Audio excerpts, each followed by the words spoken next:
ஏமா மணி எத்தனைன்னு பார்த்து சொல்லு. பேரவைத் தலைவர் காலை 9:30. அனைவருக்கும் வணக்கம். வணக்கம். மயிர் நீப்பின் வாளா கவரிமான் அன்னார் உயிர் நிற்பர் மானம் பெரிது. என்ன 18 பட்டி வந்தாச்சாப்பா? மாண்புமிகு எதிர்க்கட்சி தலைவர் அவர்கள். நான் சுத்தி வளைச்சு பேச விரும்பல. எதிர்க்கட்சிக்காரரை பார்த்து கேட்கிறேன். அரசியல் நடத்துறியா அராஜகம் நடத்துறியா? வன்முறை பேச்சாக இருந்தாலும் ஆபாசமான பேச்சாக இருந்தாலும் முதல்ல வீட்டில் இருக்க உங்க மனைவிமாரிடமும் குழந்தைகளிடமும் உங்க வீட்டு பெண்களிடம் கேளுங்க. இது என்னமா இந்த பேச்சு சரியா என்றால் நீ கேட்ட ஒவ்வொரு கேள்வி என்ன செருப்பால் அடிச்ச மாதிரி இருக்குடா. மாதிரி இல்ல, உண்மையிலே செருப்பால தான் அடிச்சது. விவசாயிகளுடைய தொடர் கோரிக்கை டெல்டா மாவட்டங்களை வறட்சி பாதித்த மாவட்டங்களாக அறிவிச்சு அதற்கான உரிய நிவாரணங்களை அவங்க தொடர்ந்து கேட்டுட்டு இருக்கிறாங்க. எனவே அதையும் இந்த அரசு செய்ய வேண்டும் என்று கேட்டுக்கொள்கின்றேன். அப்புறம் இந்த குறுவை சாகுபடிக்கு அந்த நிவாரண தொகுப்பு பற்றி எதிர்கட்சியிலேருந்து கேட்டிருந்தாங்க. அந்த குறுவை சாகுபடிக்கு அந்த நிவாரணம் ஏற்கனவே கொடுத்தாச்சு, வழங்கியாச்சு. இது அரசியலே நாங்கள் தான் அப்படின்னு சொல்லிக்கிறவங்களுக்கு இது எப்படி தெரியாமல் போச்சுன்னு எனக்கு தெரியல. முன்ன பின்ன பேப்பர் படிச்சிருந்தா நாட்டில் என்ன நடக்குதுன்னு தெரிஞ்சிருக்கும். முன்னாடி கேட்டுக்குள்ளவாடா. கேட்டுக்குள்ளையா? அண்ணே கும்பாபிஷேகம் பண்ணணும்னு முடிவு பண்ணிட்டீங்க. அதை ஊருக்கு வெளியே வச்சு பண்ணுங்க, கூட்டத்தில் வச்சு பண்ணிடுறாங்கன்னு. இன்னொன்று திரும்பி கேட்பதுதான், கர்நாடகாவில் அவங்க அனைத்து கட்சி கூட்டத்தை கூட்டி முன்னாள் முதலமைச்சர்லாம் வர சொல்லி அவங்களுடைய கோரிக்கைகள்லாம் கேட்டுக்கிட்டு இருக்காங்க, தொடர்ந்து கேட்டுட்டு இருக்காங்க. இந்த தாவேக அரசு ஏன் அனைத்து கட்சி கூட்டத்தை கூட்டுவதற்கு என்ன உங்களுக்கு பயம், என்ன உங்களுக்கு தயக்கம் என்பதை நான் கேட்டுக்கொள்ள விரும்புகின்றேன். மாண்புமிகு சட்டமன்ற எதிர்க்கட்சி தலைவர் அப்படி பொத்திண்டி நில்லையா ஓரமா உஜாலாவை எடுத்து உச்சியில ஊற்றின்னு இருப்பான் போல. எதிர்க்கட்சி தலைவரை பார்த்து ஒரே ஒரு கேள்வி கேட்கிறேன், அதுக்கான விளக்கத்தை இங்க பதிவு செய்யணும்.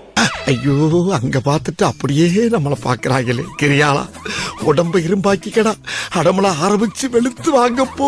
கர்நாடக அரசு மேகதாது கண்ணை கட்டுவதற்கான திரு மு.க. ஸ்டாலின் அவர்களின் தலைமையில் நடைபெற்ற திமுக ஆட்சியில் மேகதாது அணை கட்டுவதற்கான திட்ட அறிக்கையை கர்நாடக அரசு தயார் செய்த நிலையில் அதை எதிர்த்து உச்ச நீதிமன்றத்தில் தமிழ்நாடு அரசு மனு தாக்கல் செய்தது. அந்த மனுவை உச்ச நீதிமன்றம் 3 முறை தள்ளுபடி செய்ததுக்கான விளக்கத்தை மாண்புமிகு எதிர்க்கட்சி தலைவர் இங்கு விளக்க வேண்டும்.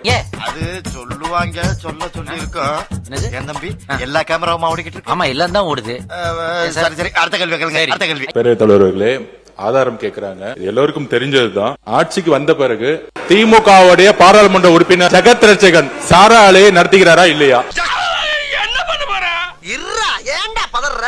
அப்ப சாராய ஆலையை நடத்தி கொண்டு டாஸ்மாக் நிறுவனம் மூலம் ஆர்டர் யார் வாங்கினது? எல்லாமே இவர்தானா? திமுகவே அரசு. திமுக இருக்கக்கூடிய பாராளுமன்ற உறுப்பினர்கள் சாராய ஃபேக்டரி நடத்துறாங்க. திமுகவுடைய பொருளாளர் சாராய ஃபேக்டரி நடத்துறாங்க. திமுகவுடைய ஐடி மினிஸ்டர் இருக்கிறவர் சாராய மினிஸ்டர் நடத்துறாங்க. இதுக்கு மேல என்ன ஆதாரம் வேணும்? இதுக்கு போய் ஃபீல் பண்ணிக்கிட்டு இப்படி ஓபன் பண்ணியாச்சு போ. மாண்புமிகு உறுப்பினர் லாட்டரிங்கிறாங்க. திரு உதயநிதி அவர்கள் சொல்லணும், ஏன் 900 கோடி ரூபாய் லாட்டரி நிறுவனம் வாங்கினாங்க திமுக? பதில் சொல்லட்டும். ஆரம்பிச்சுட்டாங்க, பதில் சொல்லுங்க. என்ன கணப்பை நினைச்சியா? தைரியம் இருந்தா லாட்டரி நிறுவனம் 900 கோடி ரூபாய் திரு மு.க. ஸ்டாலின் அவர்கள் ஏன் வாங்கினார்கள்? தைரியம் இருந்தா சொல்லுங்க. அப்ப சொல்லுங்க. என்ன 2 பேருமே பேசாம இருக்கீங்க? மாண்புமிகு பேரவைத் தலைவர் அவர்களே, நம்முடைய அமைச்சர் அவர்கள் திமுக ஏன் லாட்டரி நடத்துகின்ற நிறுவனத்திடம் என்று ஃபண்ட் வாங்கினாங்க அப்படின்னு கேட்கிறாரு. அது கொடுத்தது அவருடைய மாமனார் தான். அவருடைய மாமனார்ட்ட கேட்டு அந்த விளக்கத்தை அவர் பெற்றுக்கொள்ள வேண்டும். அது அவரும் உங்க அப்பாவுக்கு மட்டும்தான் தெரியும். உங்க அப்பா கிட்ட தான் கேட்கணும், எனக்கு தெரியாது. அம்மன் கோவில் வாசலிலே பொங்கலும் வைப்போம், ஆடி மாதம் வருகையிலே கூழும் படைப்போம். அப்பாவை இங்க காணோம். வீட்டுக்கு போய் உங்க அப்பாட்ட கேளுங்க, உங்க அப்பா கரெக்டா சொல்லுவாரு. ஏன் வாங்கினாரு உங்க அப்பா சொல்லுவாரு. அப்ப நிஜமாவே அன்ஃபிட் தத்திகள்லாம் வச்சுக்கிட்டு சும்மா வாரிசுக்காக நீங்கள் கட்சி நடத்த பார்த்தீங்கன்னா ஏதோ திறமைசாலிகள் உள்ள கட்சி உங்களை உதச்சிட்டு போயிடும். இப்போ பில்லு வாங்குறதுக்கு ஒவ்வொரு அலுவலகத்துக்கும் போய் பாருங்க. நீர்வளத்துறையிலே 3% கொடுத்தா தான் பில்லுன்னு சொல்லி சொல்றாங்க. ஒரு ஆதாரத்துடன் சொல்லணும். அது பழைய காலம். அது இந்த காலத்துல ₹1 நாங்க வாங்கணும்னா இந்த இடத்துல நாங்க எங்களை உட்கார வைக்க மாட்டார் எங்களுடைய முதலமைச்சர். அதனால ஆதாரத்துடன் அவர் சொல்லணும்ன்றதை நான் கேட்டுக்கொள்கிறேன். முட்டிக்கு முட்டி பேத்துறேன் தெரியுமா? நீங்க வாயால பேசுறதெல்லாம் கரெக்ட். அதெல்லாம் நீங்க உங்களுடைய காலத்துல நாங்க தான் சொல்றோம்ல, நீங்க நிரூபிங்கன்னு சொல்றோம். நீங்க நிரூபிக்க வேண்டியதானே. எதுவுமே இல்லாம நீங்க மட்டும் பேசணும்னா அது எப்படி? அடுத்து சோசியல் மீடியாவில் வர்றதை பத்தின்னு சொன்னாங்க. அந்த சோசியல் மீடியாவில் பொய்யா போட்டு தானேங்க நாங்க இங்க உட்கார்ந்துருக்கோம், நீங்க அங்க உட்கார்ந்துருக்கீங்க. அவைக்குள் நீக்கப்படுகிறது. சோசியல் மீடியாவில் வந்தனால தான் இப்படி வந்தேன்னு சொன்னேன். சோசியல் மீடியாவை எல்லாமே கையில் வச்சிருந்தனால தான் நீங்க அங்க இருக்கிறீங்க, நான் இங்க இருக்கிறேன். நிதிநிலை அறிக்கையில தான் நீங்க சொல்லியிருக்கீங்க, மக்கள் பணத்திலிருந்து ஒரு பைசா கூட தொடமாட்டோம், தொட விடமாட்டோம், தொட்டா விடமாட்டோம். இதற்கு முன் தொட்டவர்களையும் விடமாட்டோம். ஐயா, சனிக்கிழமை அன்னைக்கு பனையூர்ல நடக்கிற அந்த வாரச்சந்தையில போய் பாத்தீங்கன்னா இதுக்கு என்னென்னாலும் தொட்டவங்களோ அவங்க தாங்க வந்துகிட்டு இருக்காங்க. உறுப்பினர் இங்கே பேசுகிற போது ஒன்றை சொன்னார். அவர் சொல்லுகிற போது பனையூரை பற்றி சொன்னார். நீங்களும் அங்கே இருந்து நான் இங்கே மாறி இருக்கிறேன் என்பது நாடறியும். மின்னலை விழுங்கி மின்சாரத்தை கொப்பளிக்கும் அண்ணன் எடப்பாடியாரின் இதய துடிப்புகளே. இதெல்லாம் யாராவது கேட்டிருந்தாங்கன்னா அங்க இருக்கிற பழைய செருப்பால அடிச்சிருப்பாங்க. நான் சட்டமன்ற கூட்டத்தொடருக்கு கிளம்பலான கிராமத்துல இருந்து கிளம்புறேன். எனக்கு 3 பொண்ணுங்க. ஒரு பொண்ணு பேர் தாமரை, இன்னொரு பொண்ணு பேர் மகன்யா, இன்னொரு பொண்ணு பேர் ஆராதனா. இதெல்லாம் யாரா உன்கிட்ட கேட்டா? யாரா நீ? என் பொண்ணு சொல்றா, அப்பா விஜய் அங்கிள் பாவம்பா, விஜய் அங்கிள் பாவம்பா, அவருக்கு ஒன்றும் தெரியாதப்பா, நீ ஏதாவது ஏடா கூடமா பேச கேள்வி கேட்காதப்பா என்று என் மகள்கள் சொல்கின்றார்கள். மாண்புமிகு பள்ளிக்கல்வித்துறை அமைச்சர் நகைச்சுவையாக அவர் பேசியதாக மூத்த உறுப்பினர் சுட்டி காண்பித்தார். அப்ப நகைச்சுவையாக ஒரு பதிலை மட்டும் சொல்ல உங்கள் மூலமாக, அந்த அன்பு செல்வத்திற்கு, அந்த அன்பு குழந்தைக்கு சொல்லுங்கள், ஆமாம் இந்த முதல்வருக்கு ஒன்றும் தெரியாது, ஊழல் செய்ய தெரியாது, ஏமாத்த தெரியாது, ஊரே ஏமாற்றி உலகில் போட தெரியாது என்பதை சொல்லும்படி நகைச்சுவையாக உங்கள் மூலமாக தெரியப்படுத்து. என்ன கோட்டச்சாமி? ஒண்ணும் இல்லையா? ஒண்ணும் இல்லையா? அவரை போன்று ஒரு பண்பாளராக இருக்க வேண்டும் தான் நான் நினைத்தேன்.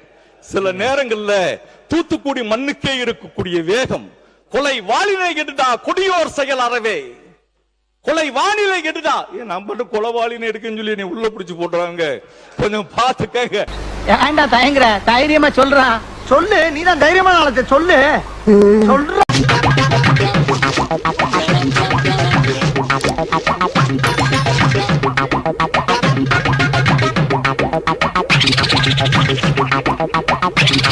ரொம்ப நாள் கழிச்சு ஒரு நல்ல சட்டமன்றத்தை பார்த்தேன்னு நினைக்கிறேன்.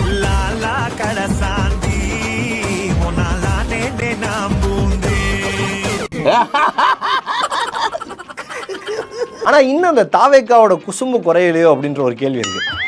குசுமத்தனம் பண்ணாம பேசாம உட்காந்துரு. ஏதாவது ஒரு கேள்வி கேட்டா உடனே அப்பாவை காணான்னு சொல்றீங்க.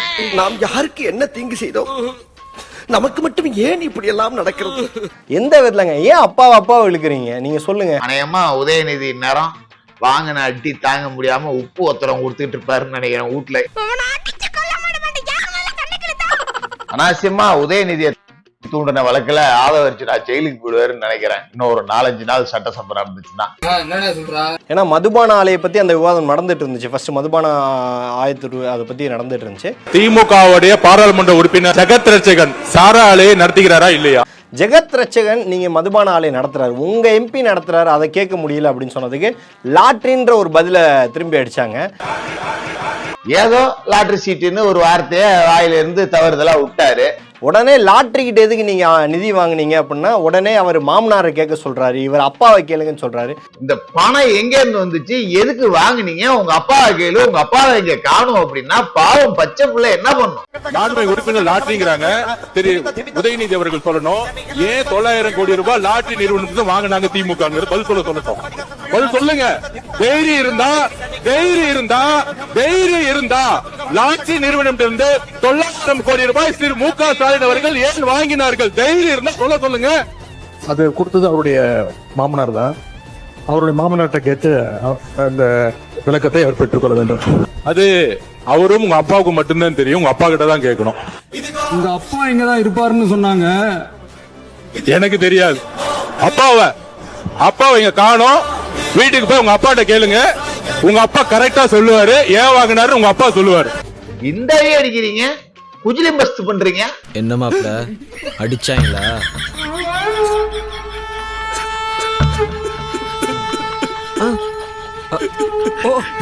அடிச்சேப்டாங்களா? நாம ரசிச்ச விஷயம் உதயநிதியை போட்டு பொழந்தது. மண்டையில மசாலா இல்ல. உதயநிதிய கட்சியில இனிமே வராது. வீட்டுல யாராவது பெரியவர் என்ன கூட்டுவா அப்படிங்கிற அளவுக்கு அடிச்சு விரட்டி விட்டாங்க. இனிமே இப்பெல்லாம் தனியெல்லாம் வராது. வீட்டுல யாராவது பெரிய வந்தா இல்ல, ஆனா அவங்க காவேரியை தான் நீங்க டீலிமிட்டேஷன் எடுத்தா அவங்க காவேரி எடுக்கிறாங்க. இந்த தமிழ்நாட்டுக்காக கர்நாடகா போய் எனக்கு ஒரு அவமானம்னா மக்களுக்காக நான் அதையும் தாங்கிக்கிறதுக்கு தயாரா இருக்கேன்னாரு. அவமானம் வந்தா கூட அந்த அவமானத்தை நான் ஏத்துக்கிறேன் அப்படின்னு சொல்லி சட்டமன்றத்தில் சொல்றாரு. ஒருவேளை அந்த அட்டெம்ப்ட்ல ஒரு அவமானம் நேர்ந்தா என்ன செய்யன்னு சில பேர் கேட்டாங்க. அப்படி நடந்தா தமிழ்நாட்டு மக்களுக்காக அதையும் தாங்க தயாரா தான் இருக்கேன். எந்த அதிகாரி எழுதி கொடுத்தாங்கன்னு தெரியல. கண்டிப்பா இதெல்லாம் அதிகாரிகள் எழுதி கொடுக்கறது தான். பட் அது தப்பு. எங்க அண்ணனுக்கு ஒண்ணா எங்க அண்ணன் அடிப்பண்டா. உங்களுக்கு ஒரு தமிழ்நாட்டின் சிஎம் வேற ஸ்டேட்டுக்கு அனுப்பிட்டு உங்களுக்கு ஒரு தலைகுனிவு வரை இந்த தமிழ்நாடு பொறுத்துக்குமா? நாங்க எல்லாரும் சும்மா இருப்போமா? பீஸ் ஆக்கிடுவோம் படவா. உங்களுக்கு அப்படி ஒரு தலைகுனிவு வந்தால் ஒட்டுமொத்த தமிழ்நாடும் வெகுண்டெழும். எங்கள் முதல்வரை அவமதிப்பதற்கு எந்த அதிகாரமும் கர்நாடகாவுக்கு இல்லை என்று. என்னடா சும்மா பேசிக்கிட்டு இருக்கீங்க? என்ன பண்ணுவான் கட்டியை வச்சு? அதனால நீங்க அதெல்லாம் யோசிக்காதீங்க. நீங்க மக்களுக்காக, விவசாயிகளுக்காக நீங்க பேசுங்க. உங்களுக்கு எல்லா மக்களும் துணை நிற்பார்கள் என்பதை இந்த நேரத்தில் நான் உறுதியா சொல்றேன். தொடர்ந்து இன்னைக்கு முழுக்க காவேரி தான் சொன்னாரு. இது யாரு அடிப்படையில் இந்த பிரச்சனைக்கு பின்னாடி இருக்காருன்னு பார்த்தா திரும்ப திமுக. இன்னைக்கு காவிரியில தண்ணி வராம போனதுக்கு ஒரே குற்றவாளி திமுக ஆட்சி தான். வேற யாரு? நான் தான்.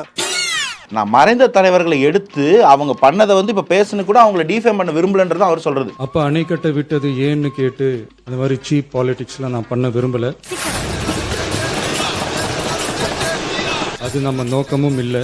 ஆனா சிலது வரலாறு மாத்த முடியாதுங்க. அது நடந்தது 1969 அவங்க கட்டார் மச்சாங்க கேட்டா ஆமா. காமராஜர் காங்கிரஸை தோக்கடிக்கிறதுக்கு இந்திரா காங்கிரஸ் கூட கை கோத்துக்கிட்டு அதுல அந்த எலெக்ஷன் அலையன்ஸ்க்காக விட்ரா பண்ணாங்க. ஐயோ டேய், அவன் தான்டா இன்னைக்கு பெரிய வேலை பார்த்து விட்டு போயிட்டான். ரகுபதி அவர்கள் இன்னைக்கு எந்திரிச்சு அவ்வளவுதான் சொல்றாரு. எங்க தலைவர் எங்க இருக்காரு அப்படின்னு கேட்டீங்கன்னா, எங்கே இருக்கிறார் எங்களுடைய தலைவர் என்று கேட்டவர்களுக்கு சொல்லுகிறோம், மகளிர் உரிமை தொகை வாங்குகிற ஒவ்வொருவருடைய உள்ளத்திலும் இருக்கிறார். புதுமை பெண் திட்டம், தமிழ் புதவன் திட்டம், இவற்றிலே பயனடைந்திருக்கின்ற பயனாளிகளுடைய உள்ளத்திலே இருக்கின்றார். என்னென்ன சொல்றான் பாருங்க. அது உடனே எந்திரிச்சு மரிய வில்சன் சொல்றாரு, அவங்க தலைவரை எங்க தேடுவோம்னு சொல்லியிருக்காங்க, எங்க கண்டுபிடிப்போம்னு சொல்லியிருக்காங்க. ஏன் இன்னும் அடிஷனலா ஒண்ணு நீங்க மிஸ் பண்ணிட்டீங்க. தமிழ்நாட்டில் இருக்கிற ஒவ்வொரு தலைமையிலையும் 1,28,000 கடன் விட்டது போனது நீங்க தான். அங்கதான் அவர் தேடணும்னு நினைக்கிறேன் நான். ஏன் மு.க. ஸ்டாலின் அவர்கள் பேரை எங்க சொன்னாலும் அட்டாக் பண்ற மூடோட தான் நீங்க வந்தீங்க. அதெல்லாம் எங்களுக்கு தெரியாது. பாடன்னா அடிப்பா. குறுவையில நஷ்டத்தை சந்திச்சிருக்கக்கூடிய விவசாயிகளுக்கு ஸ்பெஷல் பேக்கேஜ் சொல்லி 134 கோடி அறிவிச்சிருக்கிறீங்க. அதை எத்தனை பேருக்கு கொடுத்திருக்கிறீங்க என்பதை இந்த அவையில தெரிவிக்க வேண்டும். விஜய் அவர்கள் பேப்பர் படிச்சிருக்கணும். எல்லாம் தெரிஞ்ச அரசு இதெல்லாம் பேப்பர் படிச்சு தெரிஞ்ச. குறுவை சாகுபடிக்கு அந்த நிவாரணம் ஏற்கனவே கொடுத்தாச்சு, வழங்கியாச்சு. அரசியலே நாங்க தான் அப்படின்னு சொல்லிக்கிறவங்களுக்கு இது எப்படி தெரியாம போச்சுன்னு எனக்கு தெரியல. முன்ன பின்ன பேப்பர் படிச்சிருந்தா நாட்டில் என்ன நடக்குதுன்னு தெரிஞ்சிருக்கும் சொன்னாங்க. உடனே உதயநிதி அவர்கள் ஒரு விஷயத்த சொல்லிட்டு பேப்பர் படித்தா மட்டும் போதாது அப்படின்னு ஒரு வாதத்தை வச்சாரு. ஸ்பெஷல் பேக்கேஜ்னா நீங்க கொடுத்தது 134 கோடி கொடுத்தீங்க. அது அனைத்து அரசுலையும் கொடுக்கறக்கூடிய ஸ்பெஷல் பேக்கேஜ் தான். இப்ப வறட்சி நிவாரண நிதி அவங்க கேட்கறாங்க. இது ரெண்டுத்துக்கும் வித்தியாசம் தெரிஞ்சுக்க வேண்டும். கடைசியில் செங்கோட்டை இன்னொரு வாதம் வச்சாரு, அதையும் சேர்த்து சொல்லுங்க. எதிர்கட்சி தலைவர்கள் இப்போது வறட்சி நிவாரணத்தை பற்றி சொன்னார்கள். செப்டம்பர் இறுதி வரையிலும் பார்த்துவிட்டு தான் வறட்சி நிவாரண பணிகளை ஆற்றுவது வழக்கம். ஸோ பேப்பரையும் படிக்கல, எப்படி ஒரு காம்பன்சேஷன் கொடுப்பாங்கன்னு தெரியல. அதுக்கு தான் அப்பா வரணும்னு சொல்றோம், அவரும் வரலையேன்னு கேட்குறோம். இன்னொன்னு கட்சியின் பொதுச் செயலர் புசியானது இவ்வளவு கோவப்படுவாங்க இன்னைக்கு தான் பார்த்தோம். இப்போ பில்லு வாங்குறதுக்கு ஒவ்வொரு அலுவலகத்துக்கும் போய் பாருங்க. நீர்வளத்துறையிலே 3% கொடுத்தா தான் பில்லுன்னு சொல்லி சொல்றாங்க. அவர் பொதுப்பணித்துறையிலே நீர்வளத்துறையில 3% கமிஷன் கொடுத்தாதான் பில் பாஸ் பண்ணுன்ற ஒரு குற்றச்சாட்டு டக்குன்னு எந்திரிச்சு ஆதாரத்தை சொல்லுங்க அப்படிங்க. அவர் ஆதாரத்துடன் சொல்லணும்.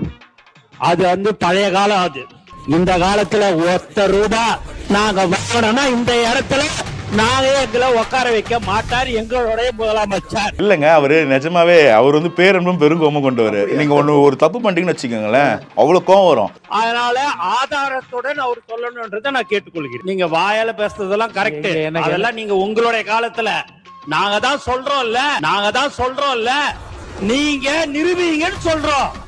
நீங்க நிரூபிக்க வேண்டியதான எதுவுமே இல்லாம நீங்க பாட்டு பேசணும்னா அது எப்படி? மொத்தமா திமுகவையும் திமுக எதிர்க்கட்சி தலைவர் உதயநிதி அவர்களையும் செய்யறதுக்காக தான் நீங்க சட்டம் பண்றோமா? அப்படி பச்சையா சொல்ல முடியாது, ஒரு யூகமா சொல்லலாம். இல்லங்க, நாங்க மக்களுக்கு நல்லது செய்ய சட்டம் பண்றோம். குறுக்க மறுக்க யாராவது வந்தீங்கன்னா செய்யப்படுவீர்கள். ஆட்சி மாற்றம் வந்தவரது அதே பெயரை வைத்து தொடர்ந்தால் பரவாயில்லை. மாற்று பெயர் வைக்கின்ற பொழுதுதான் ஸ்டிக்கர் ஒட்டுகின்ற நிலைமை வருகின்றது. ஸ்டிக்கர் என்ற வார்த்தை யாருக்காக உருவானது, எப்படி உருவானது என்று எல்லாருக்குமே தெரியும். மாண்பு உறுப்பினர் ஏமார்கே பன்னீர்செல்வம் அவர்கள். நாங்க எதிர்க்கட்சியாக இப்போ வந்து பேசுவோம் உங்கள்கிட்ட. அதான் விதிங்கிறது. கடந்த வருஷம் அங்க உட்காந்து பட்ஜெட்டை படிச்சோம். கடந்த காலம் வேணாங்க, இப்போ அண்ணே மன்னிச்சிருக்கேன். ஐயோ ஐயோ அண்ணே இனிமே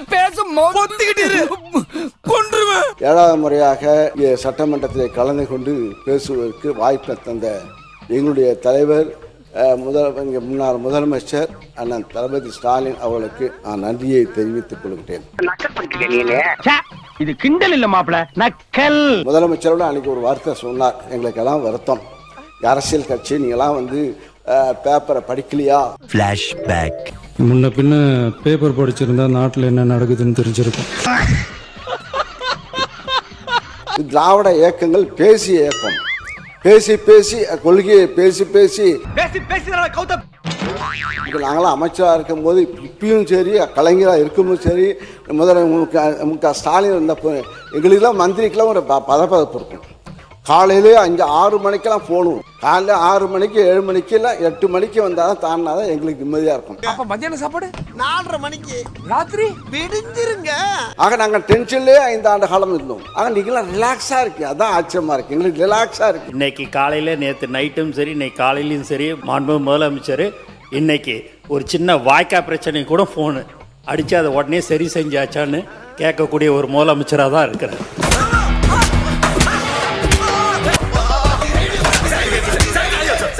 நீங்களாவது 5 வருஷம் டென்ஷன், நாங்கள் தினந்தோறும் டென்ஷனில் இருக்கிறோம். எதுலையோ எந்த ஒரு சின்ன விஷயமா இருந்தாலும் எங்களுக்கு அப்படி ஒரு பயம் இருக்குது.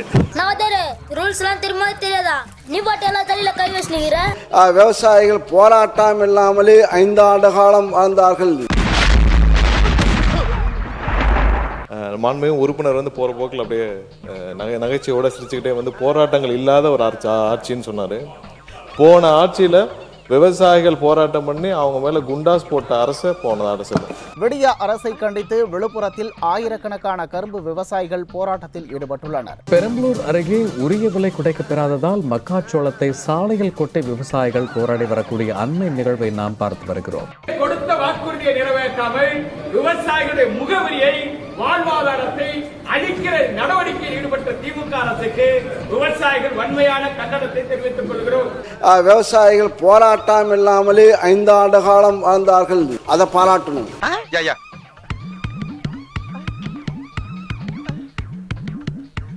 எத்தனை பேர் குண்டாஸ் போட்டு அவர்கள் எவ்வளவு கஷ்டப்பட்டாங்கன்னு தெரியும். விவசாயிகள் போராட்டம் கடுமையாக அடக்கப்பட்டது, எல்லா இடத்திலும் அடக்கப்பட்டது. அவ்வளவு வழக்குகள் இன்னும் நிலுவையில் இருக்குது. இப்படி என்ன கிளம்ப வேண்டியதானே, அதான் துப்பிட்டில போக வேண்டியதானே. நாங்கள் ஆட்சியை பாருங்க, ஆட்சியை பிடித்தவர்கள், மக்களுடைய மனதை தொட்டவர்கள், மக்கள் மனதிலிருந்து நாங்கள் வந்தவர்கள். மாண்புமிகு பேரவைத் தலைவர் அவர்களே, மாண்புமிகு உறுப்பினர் அவர்கள் வந்து எவ்வளவு அழகாக ஒரு திரைக்கதையை தயார் பண்ணுவாருன்னு நான் இன்னைக்கு தான் தெரிஞ்சுக்கிட்டேன். ஊரே ஒண்ணு சேர்ந்து காரி துப்புதுடா. வீடியா என் மூஞ்சில காரி துப்புறதுக்காக ஊரே ஒண்ணு சேர்த்து நினைச்சு சந்தோஷப்படியா. அழகான திரைக்கதையெல்லாம் பேசிட்டு இருந்தார். அதுவும் விவசாயிகள் மகிழ்ச்சியாக வாழ்ந்தார்கள் 5 ஆண்டுகள்ல போற போக்குல ஒரு திரைக்கதை வசனம் ஒன்று சொன்னாரு. போன ஆட்சியிலாம் நீங்க பாத்தீங்கன்னா பல இடங்கள்ல விவசாயிகள் வந்து 309 கோடிக்கு வந்து நீங்க நெல் சேமிப்பு கிடங்கள் அமைப்பீங்கன்னு சொன்னீங்களே, என்ன ஆச்சுன்னு பல இடங்கள்ல கேட்டுக்கிட்டு இருந்தாங்க. தஞ்சாவூர்லயே அண்ணங்கிட்ட எல்லாம் கேட்டிருப்பாங்கன்னு நினைக்கிறேன். வாகன போக்குவரத்து இருக்கு பாத்தீங்களா, அந்த கொள்முதல் செய்துவிட்டு வாகன போக்குவரத்து செய்யக்கூடிய பல்வேறு முறைகேடுகள் நடந்ததாக விவசாயிகள் எல்லாம் போராட்டம் பண்ணாங்க. அதெல்லாம் அண்ணன் கண்ணுக்கு வரவே இல்லையா என்னன்னு தெரியல. கரும்புக்கு வந்து ஒரு விலை நிர்ணயம் செய்துவிட்டு, கரும்புக்கு ஒரு விலை நிர்ணயம் அரசாங்கம் செஞ்சா அந்த விலைக்கு கீழே இன்னொரு விலையை அதிகாரிகள் நிர்ணயம் செய்து கருது கொள்முதல் செய்ததாகலாம் அன்னைக்கு விவசாயிகள் போராடினாங்க, பிரச்சனை பண்ணாங்க. அதையும் அண்ணா மறந்துட்டாரு போல. என்ன பங்கு மாட்டிக்கிட்ட பங்கு. இப்பதான் தெரியுது உங்களுடைய எப்படி பிரச்சாரம் எப்படி பண்றீங்கன்னு. இப்படியே மாண்புமிகு சாமி அமைச்சர் இந்து சமய அமைச்சர் சாமி அவர்கள்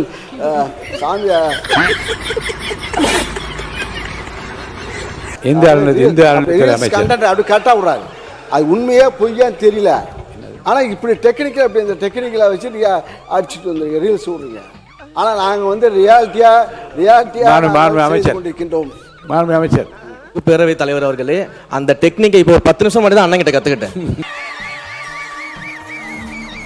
நேரு பெரிய விவசாயி, மாடெல்லாம் வளர்க்குறாரு. மாடு கிட்டத்தட்ட 1000 மாடை வளர்க்குறாரு. விவசாயம் 1000 ஏக்கர், வாழை, தென்னை மரம், இப்போ எல்லாம் நெல். அதே போல் வேலு அவர்கள் டிராக்டர் ஓட்டுவார், புதிய அண்டை வெட்டுவார், வயலில் அண்டை வெட்டுவார். மாண்பு உறுப்பினர் அவர்களை சிக்கலுக்கு விட்டு விடக்கூடாது. ஏனென்றால் சீலிங் இருக்கிறது, அதில் மாட்டி விடுவாங்க.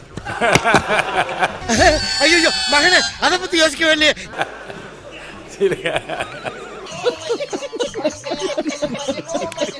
இதுல அண்ணா வந்து அழகா சொன்னார், யார் யாரெல்லாம் விவசாயிகள்னு சொன்னாரு. அதுல ஒரு முக்கியமான விவசாயி அண்ணன் மறந்துட்டார். எல்லாரும் விவசாயிகள் அண்ணன் ஒவ்வொருத்தரை பத்தியும் சொல்லும் போது ஒரு முக்கியமான விவசாயியை மறந்துட்டாரு. கரும்பு தோட்டத்துக்குள்ள கான்கிரீட் போட்டு நடந்த விவசாயியை பத்தி அண்ணன் சொல்ல மறந்துட்டாரு.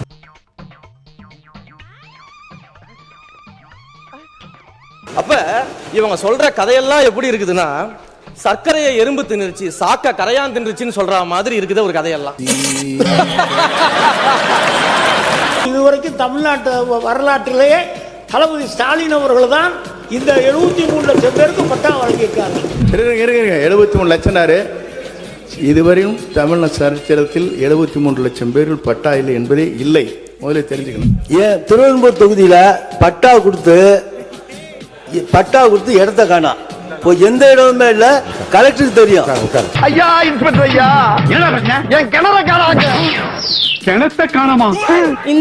இப்படிப்பட்ட மனுக்களை நானே என் கையார வாங்கி அதை நான் சேகரித்து வைத்துள்ளேன். நிச்சயமாக அந்த மனுக்களை நான் இங்கு சமர்ப்பிப்பேன் என்று தெரியப்படுத்துகிறேன். எல்லாமே போலி பட்டாவை கொடுத்து எலெக்ஷனுக்காக, ஓட்டுக்காக போலி பட்டா கொடுத்து இடமே இல்ல. பாய்ஸ் நல்ல ஆக்ஷன் பிளாக் மாட்டிருது. Full enjoyment. 2027ஆம் ஆண்டுக்கான திருத்திய நிதிநிலை அறிக்கை மற்றும் 2026-27ஆம் ஆண்டுக்கான வேளாண்மை திருத்திய நிதிநிலை அறிக்கை ஆகியவற்றின் மீது பொது விவாதம். எல்லோரும் தயாராக இருக்கிறீர்களா? திரு ஓ பன்னீர்செல்வம் அவர்கள். இன்னைக்கு முன்னாள் முதலமைச்சர் ஓ பன்னீர்செல்வம் எந்திரிச்சு மக்களை ஏமாற்றும் அரசாக இந்த அரசு இருக்கு. மாண்புமிகு பேரவைத் தலைவர்களே, நல்லதும் மாற்றம்தான், கெட்டதும் மாற்றம்தான். எதிர்பார்த்து வாக்களித்த தமிழ்நாட்டு மக்களுக்கு மக்களை ஏமாற்றும் அரசு இந்த அரசு அப்படின்ற ஒரு குற்றச்சாட்டை பதிவு பண்ணியிருக்காரு. கிடைத்துள்ளதோ பெருத்த ஏமாற்றம் தான். ஆடு அதுவே அருவால வாயில கவிட்டு வந்து என்ன வெட்டுன்னு குனிதடா. ஒரு அரசு தேர்தல் நேரத்தில் அறிவிக்கின்ற திட்டங்கள் அனைத்தும் 5 ஆண்டு இறுதி வரையிலும் அதற்காக என்னென்ன திட்டங்களை நாம் நிறைவேற்ற வேண்டுமோ அதை நிறைவேற்றுவோம். நீங்கள் சொல்வதைப் போல 3 மாத காலத்தில் ஒரு சரித்திரம் படைக்க இயலாது. நீங்கள் அப்படி சரித்திரம் படைத்தால் நீங்கள் சொல்லுங்கள்.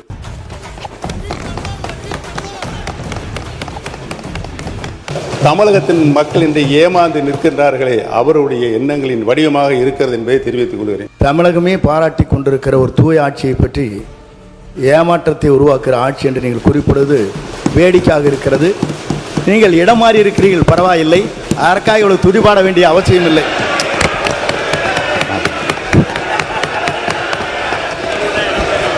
போய் அந்த பக்கம் உட்கார்ந்துட்டீங்க, அதுக்காக இவ்வளவு துதி பாடாதீங்க, கொஞ்சமா துதியை பாடுங்க அப்படின்னு சொல்லு. 100% கரெக்ட். 100% கரெக்ட். இதுதான் உண்மை. இதில் பரம்பரை திமுககாரன் கேட்க மாட்டான். தன்னை முதலமைச்சராக்கின ஒரு கட்சிக்கு துரோகம் பண்ணிட்டு போன ஒரு நபர், அவருக்கு இதை பற்றிலாம் பேசுறதுக்கு எந்த தார்மீக உரிமையும் கிடையாது. மாண்புமிகு பேரவைத் தலைவர்களே, அந்த இடத்தை அவர்தான் முதலில் மாற்றியவர் என்பதை நான் இங்கு தெரிவித்துக் கொள்ள கடமைப்பட்டிருக்கிறேன். இடத்தை முதலில் மாற்றியவர் நம்முடைய அமைச்சர் என்றார். ஆனால் பாருங்க என்ன ஆச்சரியம்னா, இடத்தை மாற்றிய போதும் அவர் இதயத்தின் அருகே இருந்த அந்த நிழல் படத்தை மாற்றவே வேண்டாம் என்று சொன்னவர் எங்களுடைய வெற்றி தலைவர். ஆனால் அண்ணனுடைய பாக்கெட்டை பார்க்கிற பொழுது இடமும் மாறி இருக்கிறது, இதயமும் மாறி இருக்கிறதோ என்று தோன்றுகிறது. புரட்சி தலைவி அம்மாவால் முதலமைச்சராக்கப்பட்டவர் இன்றைக்கு அவருடைய சட்டப்பையில் யாரோட புகைப்படம் இருக்கிறது? தமிழ்நாட்டு மக்களுக்கு தெரியும். படத்தை காட்சி ஏமாற்றுகின்ற பழக்கம் எங்களுக்கு இல்லை என்று தெரிவித்துள்ளேன். 3 முறை முதலமைச்சராக இருந்தவர் அம்மா காலத்தில். அவர் இப்போ அதை எப்படி பேசிக் கொண்டிருக்கிறார் என்பது நாடென்று சிரித்துக் கொண்டிருக்கிறது. ஊரே ஒண்ணு சேர்ந்து காரி துப்புதுடா. விடியா ஊருக்குள்ள அவன் சாதி சண்டை சொத்து சண்டை ஊரே பிரிஞ்சு கிடக்கு. ஏன் மூஞ்சில காரி துப்புறதுக்காக ஊரே ஒண்ணு சேர்த்து நினைச்சு சந்தோஷப்படியா. அதனால இந்த மாதிரி கேட்பதற்கான தார்மீக உரிமையோ தகுதியோ ஓபிஎஸ் கிடையாது. அது இவர் அண்ணா திமுகலேருந்து வந்தவர். திமுக சைலண்டாக இருக்கான். ஒரிஜினல் திமுக அமைதியாக இருக்கும்போது புதியதாக வந்தவருக்கு ஏன் இந்த எவ்வளவு தூரம் பேச்சு? மாண்புமிகு முன்னாள் அமைச்சர் நேற்று பேசும்போது சொன்னார்கள், கடந்த 5 ஆண்டுகளாக நாங்கள் எப்பவுமே டென்ஷனாக தான் இருப்போம் அப்படின்னு. எங்களுக்கெல்லாம் மந்திரிக்கெல்லாம் ஒரு பதப்பதப்பு. ஆக நாங்கள் டென்ஷன்லேயே 5 ஆண்டு காலம் இருந்தோம். அதுக்கு காரணம் கதவை தட்டுறவங்க ஈடியா விஜிலன்ஸான்னு தெரியாம நக்கல்யா அவனுக்கு. நாங்கள் எப்பவுமே டென்ஷனாக. இந்த லைவுக்கு முன்னால அதுக்கு முன்னால இது மாதிரி பேசினாக்கா பேரவைத் தலைவர்கள் அறைக்கு சென்று டெக்ஸ்டை படிச்சுட்டு எதை நீக்கலாம் எதுன்ற நிலைமைன்றது ஏற்கனவே. அப்பொழுது பத்திரிகை நண்பர்களும் அதை வெளியிட மாட்டாங்க. இப்போ அப்படி இல்லை. இப்ப உங்களுடைய கட்டுப்பாட்டுல இது லைவ்ல போகுது எல்லாமே. எனது வீட்டுல கும்பலையா கூட இவ்வளவு அழுக மாட்டாளுங்க. ஆனா நீ இந்த ஆளே அழுகிறியடா. இந்த ஆளே அழுகிற நீ. உடனுக்குடன் அப்பயே தீர்வு கண்டால் தான் இதற்கு ஒரு முடிவு வரும். மொழியை நீங்க பின்னாலன்ற முறை கொஞ்சம் மாத்திக்கணும். நான் உங்களை ஆர்டர் போடுறதுக்கு எனக்கு அதிகாரம் இல்லை. ஏன்னா இந்த சட்டமன்றம் உங்களுடைய கட்டுப்பாடு தெரியும். தகவலா உங்களுக்கு நான் சொல்றேன்.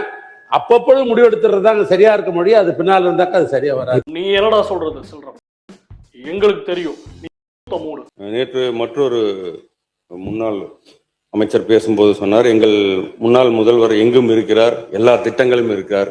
நாங்கள் ஆட்சியை பாருங்க, ஆட்சியை பிடித்தவர்கள், மக்களுடைய மனதை தொட்டவர்கள், மக்கள் மனதிலிருந்து நாங்கள் வந்தவர்கள். நீக்கமர நிறைந்திருக்கிறார், எல்லா இடத்துலையுமே இருக்காருன்னு சொல்லி பேசினார். அது ரொம்ப சந்தோஷம். ஆனா மக்கள் மனதில் இல்லை. எரியுதடி மாலா போடு. மக்கள் மனதில் இருந்தா மட்டும்தான் இந்த சட்டமன்றத்துக்குள்ள வர முடியுங்கிறது உங்களுக்கும் தெரியும், எங்களுக்கும் தெரியும். அதனால மக்கள் மனதில் இடம்பெற்றிருந்தா இந்த பிரச்சனையே வந்திருக்காது. இங்க வந்து உட்கார்ந்து இருக்கலாம்.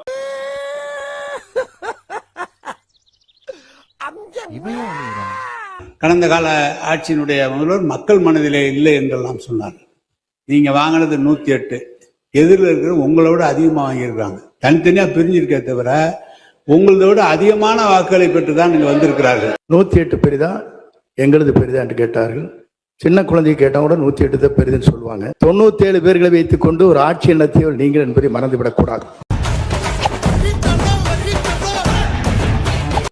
மேலும் எந்த ஒரு தொகுதியின் எந்த மூலைக்கு சென்றாலும் இலவச பட்டா மற்றும் இலவச இடம் கேட்டு இன்னும் இருக்கிறார்கள். எத்தனை ஆண்டுகளாக இந்த பிரச்சனை இருக்குது என்றால் 40 ஆண்டுகளாக இருக்குது. 40 ஆண்டு நாங்க இருக்கோம். இந்த இடத்துல குடிசை போட்டிருக்கோம். எங்களுக்கு வீடு இல்ல, சொந்தமா இடம் இல்லை அப்படிங்கிறாங்க. எம்எல்ஏ எந்திரிச்சு சண்டை போடுறாரு சார். திருவரம்பூர் எம்எல்ஏ எந்திரிச்சு KK சண்டை போடுறாரு. எங்க தொகுதியில யாரு எல்லார்ட்டையும் பட்டா இருக்கு, இடம் எங்க அப்படின்னு கேக்குறாரு சார். ஏன் திருவெரும்பூர் தொகுதியில பட்டா கொடுத்து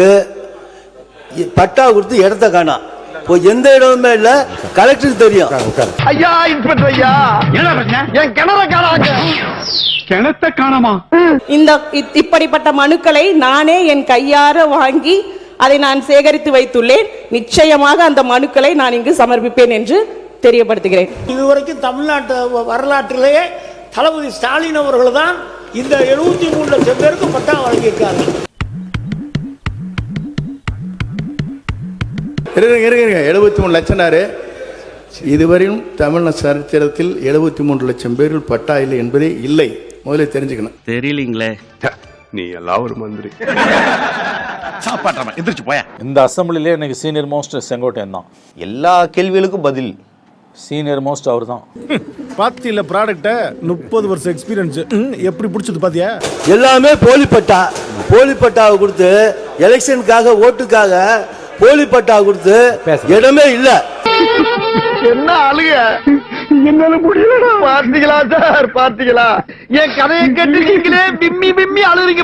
ஒரு கட்சியில வெற்றி பெறாங்க, வெற்றி பெற்ற பிறகு உடனே ராஜினாமா பண்றாங்க, உடனே வேற கட்சியில சேர்க்கிறாங்க. இது என்னன்னு சொல்றது? குதிரை பேரம் சொல்ல முடியும். குதிரை பேரம்னு சொல்றதுக்கு நான் விளக்கம் கொடுக்கணும். அம்மாவோட அதிமுக இருக்கிற வரைக்கும் நீட் கொண்டு வரப்படவில்லை, GST கொண்டு வரப்படவில்லை, சிஏஏ கொண்டு வரப்படவில்லை. உங்களுடைய ஆட்சியில் தமிழகத்தினுடைய நலனுக்கு எதிராக டெல்லியுடன் சரண்டர் ஆனீங்க. நீ கேட்ட ஒவ்வொரு கேள்வி என்ன செருப்பால் அடிச்ச மாதிரி இருக்குடா. மாதிரி இல்ல, உண்மையிலே செருப்பால தான் அடிச்சது. அதனால உங்கள் மீது நம்பிக்கை இருந்தால் சட்டமன்ற உறுப்பினர்கள் ரிசைன் பண்ணி தமிழக வெற்றி கழகத்தில் சேர வேண்டிய அவசியம் இல்லை. சாம்பார் அப்ப எனக்கு குதிரை பேரம் இல்லை, கழுதை பேரம் இல்லை, முடிச்சிருங்க, பேசக்கூடாது, நீக்கப்படுகிறது சொன்ன. இப்போ அந்த வார்த்தை நீக்கப்படுகிறது. யாரும் இங்கே கூவாத்தூரில் நடந்ததை பற்றி யாரும் பேசவில்லை. இது ஒன்றும் கூவாத்தூர் இல்லை. அவர்கள் தானாக முன்வந்து அவர்கள் தலைமை மீது அதிருப்தி கொண்டு அவர்கள் தானாக முன்வந்துதான் ராஜினாமா செய்தார்கள். இங்கே எந்த கூவாத்தூரும் நடக்கவில்லை. முதல்ல சட்டசபை கூட்டத்தொடரை நேரடியாக ஒளிபரப்புற துணிச்சல் தாவேக அரசுக்கு இருக்கு. ஸ்டாலின் அரசுக்கு அந்த துணிச்சல் சுத்தமாக கிடையாது. ஸ்டாலின் பேசும்போது மட்டும் கேமரா நிற்கும், எடப்பாடி பேசும்போதும் ஸ்டாலின் கிட்ட தான் கேமரா நிற்கும். ஸோ வெளிப்படையாக அவங்க வந்து அதை நேரடி ஒளிபரப்புன்றதை கேலி கூத்தாக்குனாங்க. எடப்பாடி பீரியட்லையும் அதே தான் நடந்தது. இந்த முறை வெளிப்படையாக எல்லாரும் பேசுறதையும் தான் காட்டுறாங்க. இது ஒரு ஆட்சிக்கு ஆபத்தோ? இது ஆட்சியில் ஒரு ஆபத்தும் கிடையாது. இதுல என்ன இருக்கு? அவங்க அப்படி நினைக்கலையா? இப்படி அவங்க பயந்தாங்க, ஸ்டாலின் கவர்மெண்ட் பயந்தது. அதனால தானே வந்து எடப்பாடி பேசும்போது பிளாக் அவுட் பண்ணிட்டே இருந்தாங்க. இப்போ இவங்க காமிக்கிறாங்கல்ல, இன்னைக்கு எல்லாருக்கும் முந்திலாம் வயது வாழ்வு பார்க்குற மாதிரி தான் சட்டசபை நிகழ்ச்சிகளை பார்ப்பாங்க. வயசானவங்க, நீரிழிவு நோயாளிகள், ரத்த கொதிப்புள்ளவர்கள், பொழுது போகாதவங்க உட்காந்து பார்ப்பாங்க. இன்னைக்கு வந்து இளையவர்கள், யங் ஜெனரேஷன் அசம்பிளியில் என்ன நடக்குதுன்னு தெரிஞ்சுக்கணும்னு உண்மையிலே மகிழ்ச்சியா இருக்கு. முன்னுதாரணமாக தம்பி இருக்காரு. அதான் மகிழ்ச்சியா இருக்குது. ஏன்னா அவங்களுக்கு அதை விஜய் அதை கொண்டு வந்திருக்காரு. அது உண்மையிலே பாராட்ட வேண்டிய ஒரு விஷயம். நேரடி ஒளிபரப்பு பார்லிமெண்ட்ல பண்ணாங்க. மன்மோகன் சிங் ஆட்சி காலத்தில் 14 வருஷம் நடந்தது. மோடி வந்தோன்னா அதை சீர்குலைச்சு சின்ன பின்னமாக்குறாங்க. ஸ்டாலின் கவர்மெண்ட்ல அதே மாதிரி அதை சதைச்சாங்க. ஸ்டாலின் பேசும்போது மட்டும்தான் கேமரா இருக்கும். அரசை விமர்சிச்சு அவன் பேசினாலும் கேமரா ஸ்டாலின் கிட்ட தான் இருக்கும், இல்லை திமுக கிட்ட இருக்கும். இன்னைக்கு அப்படி இல்லையா, முழுதும் ஒளிபரப்புறாங்கல்ல. இன்னைக்கு வரைக்கும், நாளைக்கு என்ன ஆகும் தெரியாது. இந்த நிமிஷம் வரைக்கும் பார்க்கும்போது அது ரொம்ப மகிழ்ச்சிக்குரியதாக இருக்கு. உண்மையான ஜனநாயகம் இது. நானே போட போறேன் சட்டம், பொதுவில் நன்மை பொருந்திடும் திட்டம், நன்மை பொருந்திடும் திட்டம். ஜி இங்க ஃப்ரேம் பாருங்க ஜி. நானே போட போறேன் சட்டம், பொதுவில் நன்மை புரிந்திடும் திட்டம், நாடு நலம் பெறும் திட்டம், நன்மை புரிந்திடும் திட்டம், நாடு நலம் பெறும் திட்டம். உறுப்பினர் ஆர் செல்லசாமி அவர்கள் இது குறித்து கருத்துக்கள் தெரிவிக்க விரும்பலாம். இதுக்கு நான் ஒவ்வொருதும் இது போன்ற தனி தீர்மானங்களை முதலமைச்சர் அல்லது சம்பந்தப்பட்ட அமைச்சர்கள் கொண்டு வருகிற பொழுது பிரதான எதிர்க்கட்சியை தான் முதலாக அது வாய்ப்பு கொடுக்குற பழக்கம் தான் இது வரைக்கும் இருந்திருக்கிறது. அதை நினைவூட்டுகிறேன். ஏன்னா அவரை நீங்கள் அனுமதிங்க, அப்புறம் நீங்கள் எல்லாருமே பேசுறது அனுமதி. மாண்பு பேரவைத் தலைவர் விரும்புவது எல்லா கட்சியும் பேசி எதிர்க்கட்சியில் அதற்கான விளக்கத்தை சொல்கிற போது இன்னும் அது தெளிவாக இருக்கும் என்ற முறையிலே தான் அவர் அந்த சொல்லியிருக்கிறார். அதை தவிர வேறொன்றும் இல்லை. பேரவை விதி 98 தீர்மானம் ஒன்றை பேரவைத் தலைவர் பேரவைக்கு படித்து காட்டிய பின்னர் அவர் அழைக்கிற வரிசையில் உறுப்பினர்கள் அதன் மீது பேசலாம்.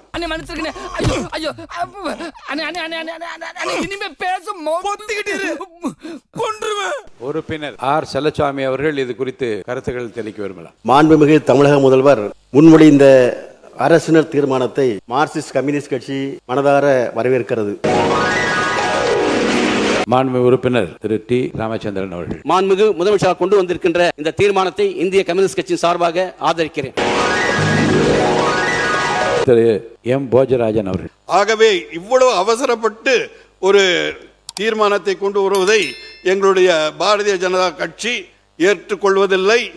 ஆகவே இந்த தீர்மானத்தை நாங்கள் எதிர்க்கின்றோம். வெளியே போங்கடா அயோக்கிய ராஸ்கல்களா. மாண்புமிகு உறுப்பினர் கணேஷ்குமார் அவர். இந்த தீர்மானத்தை பாட்டாளி மக்கள் கட்சி ஆதரிக்கவில்லை என்று கூறி அமர்கிறேன். நன்றி. நீ லோல் பட்டு லொங்க தான் போவ, உன்னை புடிச்சது விடாது, தொத்தின்னு பின்னாலே வரும். உறுப்பினர் முன்னாள் முதலமைச்சர் திரு எடப்பாடி கே பழனிசாமி அவர்கள். அரசியல் காரணங்களுக்காக தமிழக வெற்றி கழக அரசு கொண்டு வந்த இந்த தீர்மானத்தை அனைத்து இந்திய அண்ணா திராவிட முன்னேற்ற கழகம் எதிர்க்கின்றது. மாண்புமிகு சமூக நீதித்துறை அமைச்சர் அவர்கள். இந்த தீர்மானத்தை விடுதலை சிறுத்தைகள் வரவேற்கிறோம், பாராட்டுகின்றோம். மாண்பு சிறுபான்மை அமைச்சர் பேசுங்க. இந்த தனி தீர்மானத்தை இந்திய யூனியன் முஸ்லிம் லீக்கின் சார்பிலே வரவேற்றுக் கொள்கிறோம். மாண்புமிகு எதிர்க்கட்சி தலைவர் அவர்கள். மாண்புமிகு எதிர்க்கட்சி தலைவர் மாண்புமிகு எதிர்க்கட்சி தலைவர் அவர்கள். மாண்புமிகு எதிர்க்கட்சி தலைவர் அவர்கள்.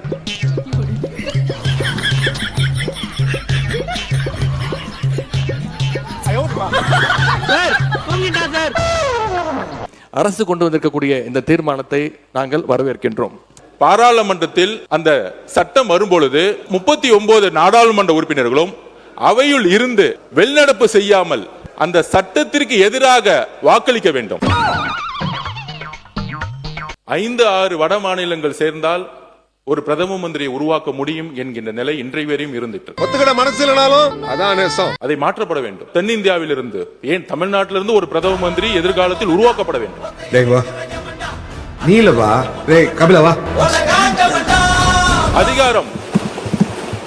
அதிகாரம் உத்தரப்பிரதேசுக்கோ பீகாருக்கோ குஜராத்துக்கோ மட்டுமல்ல, நம்மளுடைய குரல் சட்டமன்றத்தில் ஒலித்தது போல ஒரு நாள் பாராளுமன்றத்தில் ஒரு பிரதம மந்திரியாக ஒலிக்க வேண்டும். மாண்புமிகு முதலமைச்சர் அவர்களின் தீர்மானம் பேரவையின் முடிவுக்கு விடப்படுகிறது. ஏற்போர் ஆம் என்க, மறுப்போர் இல்லை என்க. ஏற்போரே அதிகம் என்று கருதுகிறேன். ஏற்போரே அதிகம். தீர்மானம் நிறைவேறியது.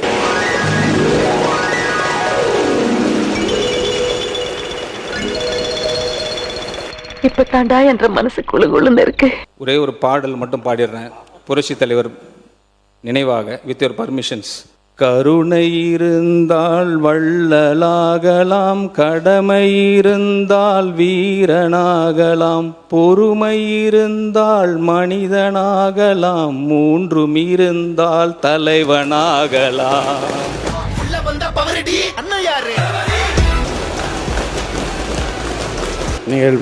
நீங்கள் பேசிக்கொண்டிருக்கிறதோ என் நினைவுகளெல்லாம் வழக்கம் போல காடு விளைஞ்சன்ன மச்சான் நமக்கு கையங்காலம் தானே மிச்சம் என்று சொல்லுகிற அந்த பாடலோடு, நானே போட போறேன் சட்டம் பொதுவில் நன்மை பொருந்திடும் திட்டம், நன்மை பொருந்திடும் திட்டம். நானே போட போறேன் சட்டம் பொதுவில் நன்மை புரிந்திடும் திட்டம், நாடு நலம் பெறும் திட்டம், நன்மை புரிந்திடும் திட்டம், நாடு நலம் பெறும் திட்டம். அதுல என்ன தெரியுமா?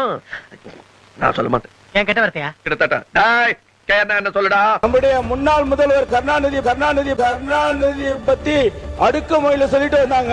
உங்க தலைவரோட பேரை மென்ஷன் பண்ணி பேசினது அவர்தான். அவர் சார்பா நான் சாரி. அமைச்சர்கள் பதில் சொல்கிற போது திராவிட முன்னேற்ற கழகத்தை பற்றியும் திமுக தலைவரை பற்றியும் அவர்களுக்கு என்ன மனதில் பட்டதோ அதை சொல்கிறார்கள். நீங்கள் அது தவறு என்று சொல்லி நீக்குகிறீர்கள். ஆனால் நேரடியாக லைவ் போய் கொண்டிருக்கிறது.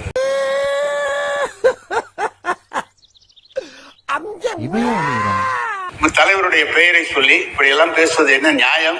கருணாநிதி சொல்ற கருணாநிதிங்கிறது ஆகச்சிறந்த கெட்ட வார்த்தை போல இருக்கு. இனி யாரையா திட்டணும்னா யாராவது அப்படிலாம் திட்டாதீங்க. கருணாநிதி அப்படி திட்டுங்க. வாடா கருணாநிதி, வாடா கருணாநிதி, கருணாநிதி அப்படி திட்டுங்க. ஏன்னா கருணாநிதியை கெட்ட வார்த்தையாக்கி வச்சாங்க.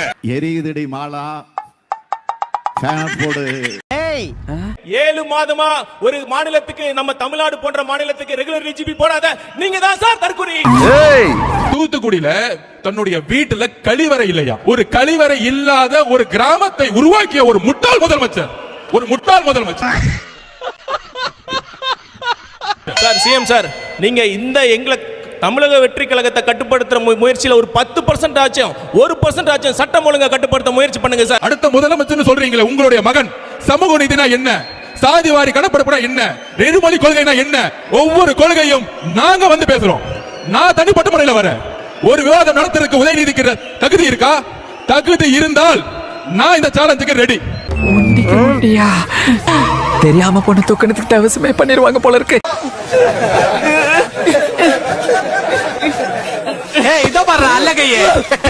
இன்றைக்கும் நான் சொல்லுகிறேன், எங்களோட ஆட்சி வந்திருக்கும் என்று சொன்னால் நாங்கள் 2000 ரூபாய் தருவோம் என்று சொன்னோம். வந்திருந்தால் கொடுத்திருப்போம். புடுங்கிருப்பாரு, அப்படியே ஒரே புடுங்கி இங்க நட்டுருப்பாரு. நீங்கள் அறிவித்த அத்தனையும் 5 ஆண்டு காலம் தொடர்ந்து நீங்கள் அறிவித்தும் கூட நீங்கள் தேர்தல் அறிக்கையிலே சொல்ல முடியாத பலவற்றை நீங்களால் அறிவிக்க முடியவில்லை. அதற்கான நிதிகள் நீங்கள் ஒதுக்கப்படவில்லை என்பதை நீங்கள் உணர்ந்திருப்பீர்கள் என்று நான் கருதுகிறேன். உனக்கு என்னப்பா, நீ பைத்தியம். நீ என்ன வேணாலும் பேசலாம். நாங்க அப்படியா?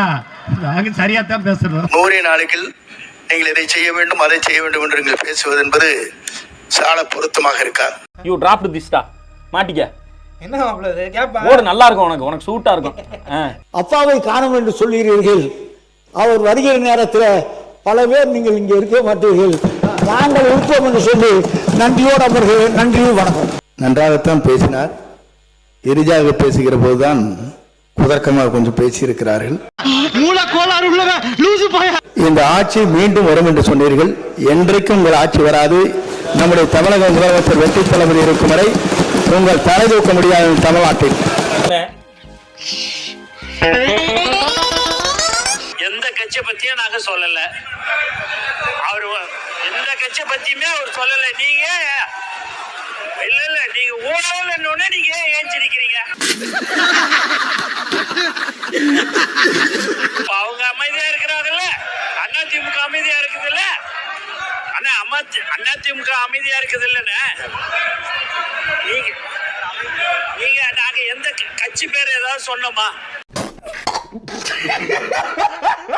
அந்த மாதிரி கண்ணியமிக்க சபைகள், இந்த சபையில் நம்மளுக்கு முன்னாலே வழிவகுத்து தந்தவர்கள், ஆட்சிய கண்ணியத்தை நாம் காப்பாற்ற வேண்டும் என்று அனைத்து உறுப்பினர்களுக்கும் எப்படி கண்ணியம் குறித்து அண்ணன் எங்களுக்கு எல்லாருக்கும் சொன்னாரோ அதே போல தங்கள் கட்சியினுடைய மாண்புமிகு எதிர்க்கட்சி தலைவருக்கும் சிறிதளவு அதை நீங்கள் சொல்லிக் கொடுக்க வேண்டும் அப்படின்னு நான் கேட்கிறேன். 8 கோடி மக்களின் பிரதிநிதியாக இருக்கக்கூடிய மாண்புமிகு முதலமைச்சர் அவர்கள் அவைக்குள்ளே வரும் பொழுது அமர்ந்திருக்கக்கூடிய எதிர்க்கட்சி தலைவருக்கு அந்த கண்ணியத்தை சொல்லிக் கொடுத்து 8 கோடி மக்களின் முதலமைச்சருக்கு அந்த மரியாதையை தர வேண்டும் என்ற கண்ணியத்தை சொல்லித்தர வேண்டும் என்பதை பேரவைத் தலைவர் வாயிலாக தெரிவித்துக் கொள்கிறேன். அவர் விஜய் வணக்கம் வைக்கிறார்.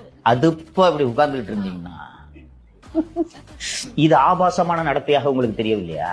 இந்த ஆபாசத்தை நாம் பார்த்து விடக் கூடாது என்பதற்காகத்தான் நேரலை வேண்டாம் என்கிறார்கள். விஜய் இவங்களை எக்ஸ்போஸ் பண்ணுன்றதுக்காக என்ன பண்றாரு? திருப்பி ஒரு ரவுண்டு போறாரு. இன்னொரு வணக்கம் வச்சுக்கோங்க, வாங்க அப்போ உட்கார்ந்துருக்காங்க. சோ அப்ப அவருக்கு தெரியுது, எனக்கு நீ திரும்ப வணக்கம் வைக்கலன்னா என்னுடைய தரம் தாழ்ந்துராது தம்பி, நீ தான் அம்பலப்படுவ அப்படின்னு. ஏன் மொக்க பண்றாருமா அவங்கள? அவரு அவன் நம்மளை கலாய்க்கிறான்டா கூட தெரியல, நீங்க என்ன கலாய்க்கிறீங்க? நடுநிலையானவர்கள் கூட என்ன சொல்கிறாங்க, ஆமா எந்திரிச்சு ஒரு வணக்கம் வச்சா என்னப்பா இப்படி உட்கார்ந்துருக்கானுங்க பண்பில்லாதவர்கள். இது தெரியக்கூடாது, புதுசாகுது. என் வாழ்க்கையில இன்னும் நான் எல்லா குடும்பங்களை பார்க்கணும்னு இருக்கும் எனக்கே தெரியல. கோவையில கள்ளக்குறிச்சியை சேர்ந்த ஒடுக்கப்பட்ட பிரிவை சேர்ந்த 19 வயது பொறியியல் மாணவர் அமுதனை 20 பேர் கொண்ட ஒரு கும்பல் சென்ற திங்கட்கிழமை அடிச்சு கொலை செஞ்சிருக்கிறாங்க. காவல்துறையினரின் தீவிர விசாரணையின் அடிப்படையில் 9/8/2026 அன்று ஏற்பட்ட இரு குழுக்களுக்கிடையிலான பழிவாங்கும் நோக்கிலான தாக்குதலை அமுதனின் மரணத்திற்கு வழிவகுத்ததாக என்று தெரிய வந்துள்ளது. இவ்வழக்கு தொடர்பாக போதைப் பொருள் பயன்படுத்தியதாக புகாரிலோ காவல்துறையின் விசாரணையிலோ அறியப்படவில்லை. உலக இன்டர்நேஷனல் போதைப் பொருள் கடத்தல் மன்னன் ஜாஃபர் சாதிக் என்ற நபர் டெல்லியில் கைது செய்யப்பட்டார். அவருடனும் அப்போது இருந்த முதல்வர் குடும்பம் முதல் அமைச்சர்கள் வரை அதிகாரிகள் வரை அனைவரும் எவ்வளவு தூரம் தொடர்பில் இருந்தாலும் எல்லாருக்கும் தெரியும். இதுவரை அந்த நபர் சம்பந்தப்பட்ட எந்த வழக்கும் தமிழ்நாட்டில் பதிவு செய்யவில்லை. அமைச்சர் அவர்கள் பேசுறதுக்கு ஏதாவது ஆதாரம் இருக்கா? நாங்கள் உடனடியாக கைது செய்யப்பட்டிருக்கோம், அவர் கட்சியிலிருந்து நீக்கியிருக்கிறோம். நான் குறிப்பிட்ட அந்த போதை கடத்தல் மன்னன் ஜாஃபர் சாதிக் சம்பந்தப்பட்ட எந்த பெயரையும் நான் சபை நாகரிகம் கருதி சொல்லவில்லை. அதே நேரத்தில் அந்த வழக்கில் ஒன்றிய அரசு டெல்லியில் பதிவு செய்யப்பட்ட வழக்கு தான் தவிர்த்து இங்கே எந்த வழக்கும் பதிவு செய்யப்படவில்லை. அவரை காப்பாற்றும் முயற்சியாக நடந்தது. இவர்கள் தேவைப்பட்டால் யாருடன் எந்தெந்த வகையில் புகைப்படம் எல்லாம் அப்போது சமூக வலைதளத்தில் எல்லாத்தையும் வெளியானுச்சு. சபை நாகரிகம் கருதி நான் அதை வெளியிடவில்லை, யாருடைய பெயரையும் குறிப்பிடவில்லை. அதை அவர்கள் இத்தோடு நிறுத்திக் கொண்டால் நல்லது. லெக் சைட்ல போடாதடா, ஆஃப் சைட்லயே மெயின்டைன் பண்ணு. அடிக்கிறாங்கன்னு தெரியுது இல்ல? சாம்பார் ஆப் எனக்கு. பேரவைத் தலைவர்களே, ஒரு அமைச்சரே ஐபிஎல் மேட்ச்சில் பவுடர் நுணுக்கிக்கிட்டு மாத்திரை நுணுக்குன்னு கதை விட்டார். அவர்கிட்ட உங்களுடைய காவல்துறை ஏதாவது விசாரணை நடத்துச்சா? அவர் மேலே ஏதாவது நடவடிக்கை எடுத்திருக்கீங்களா? அதாவது ஸ்டேடியம்ல இருந்து இந்த மாதிரி நடந்ததுக்கான விளக்கத்தை ஆல்ரெடி அளித்தாச்சு. அதுல அவங்களுக்கு பல்வேறு முரண்பாடுகள் இருக்கலாம், பல்வேறு கருத்துக்கள் இருக்கலாம். அப்படி இவங்க சொல்றாங்கன்னா அந்த சமயத்துல திராவிட முன்னேற்ற கழகத்தின் ஆட்சி தான் நடந்தது. அப்போ ஸ்டேடியம் வாசல்ல இருந்து இவங்கெல்லாம் வந்து அந்த மாதிரியான போதைப் பொருள் வித்தாங்கன்னு சொல்லி ஒத்துக்கிறாங்களா? அப்போ எப்படி போட்டாலும் அடிக்கிறான்டா. 2020 வரைக்கும் 2020க்கு முன்பு தமிழ்நாட்டில் போதை கலாச்சாரம் இல்லை. எதிர்க்கட்சி என்ன சொல்ல வர்றான்னு தெரியாம நிறுத்துக்கணும். என்ன திமுகவுடைய அங்க 57 பேர் இருக்காங்க. நாங்க எந்திரிச்சோம்னா அந்த சபையை அவங்க பேசவே முடியாது. எதிர்க்கட்சி தலைவர் பேசும்போது நாங்க எந்திரிச்சோம்னா அவ்வளவு வெறி மாப்பிளைக்கு உங்களுக்காக மாமா எங்களுடைய எதிர்க்கட்சியினுடைய மாண்புமிகு எதிர்க்கட்சித் தலைவர் அவர்கள் ஒரு அரசினுடைய கவனத்திற்கு இந்தந்த சம்பவங்கள்லாம் நடைபெற்றிருக்கிறது கவனத்தை தான் கொண்டு வரார். இல்லைங்க, கவனத்தில் குறிப்பிட்டிருக்கிற விஷயத்தை பற்றி மட்டும்தான் பேச அனுமதியை தவிர தமிழ்நாடு முழுவதும் நடந்த சம்பவங்களை வரிசைப்படுத்துகிற போது பதில் சொல்ற உரிமை நான் அவங்களுக்கு தரணுமா இல்லையா? அதாவது வாய்க்கு வந்தபடி எல்லாம் பேசப்படாது, எதா இருந்தாலும் நியாயமா பேசணுமா இல்லையா? எதிர்க்கட்சியில் இருக்கிற அனைவரும் எழுப்பிய கேள்விக்கு அரசின் சார்பாக உரிய விளக்கங்கள் இல்லை. எனவே அதை கண்டித்து நாங்கள் வெளிநடப்பு செய்கிறோம். கொஞ்சம் அமைதியாக வெளியேறுங்க. அமைதியாக வெளியேறுங்க. அமைதி.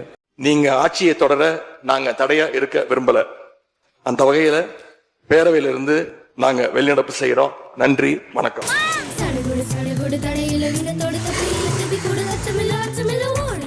நமக்கு ஆதரவு கொடுத்தது சுயேட்சையா எடுத்த முடிவுன்னு சொல்றாங்க. அதே மாதிரி இந்திய கம்யூனிஸ்ட் கட்சி நமக்கு ஆதரவு கொடுத்தது சுயேட்சையா எடுத்த முடிவுன்னு சொல்றாங்க. இதுல எங்க இருந்து நாங்க தான் அனுப்பி வச்சோம்னா புரியலையே. மக்களுக்கு நல்லா புரியும், எல்லாத்தையும் தெளிவா பார்த்துக்கிட்டு இருக்கிறாங்க. நாங்கள் எதிர்க்கட்சியில் இருக்கிற அனைவரும் எழுப்பிய கேள்விக்கு அரசின் சார்பாக உரிய விளக்கங்கள் இல்லை. எனவே அதை கண்டித்து நாங்கள் வெளிநடப்பு செய்கிறோம்.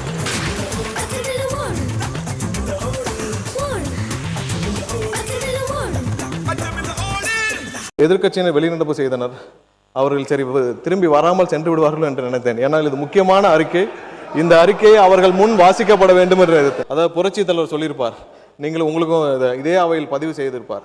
அதாவது தீமைகள் எந்த வகையில் தீமைகள் தமிழகத்துக்கு வந்திருந்தாலும் அது தீய சக்தி திமுக மூலமாக தான் வந்திருக்கும் என்று இந்த அவையிலேயே பதிவு செய்திருக்கிறார்.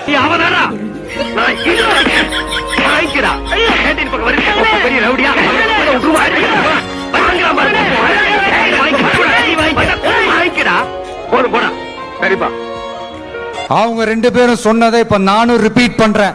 திமுக ஒரு தீய சக்தி.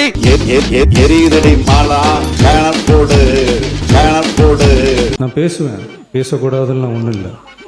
இடைத்தேர்தலையாவது சில பேருக்கு நல்லது நடக்கணும்ல.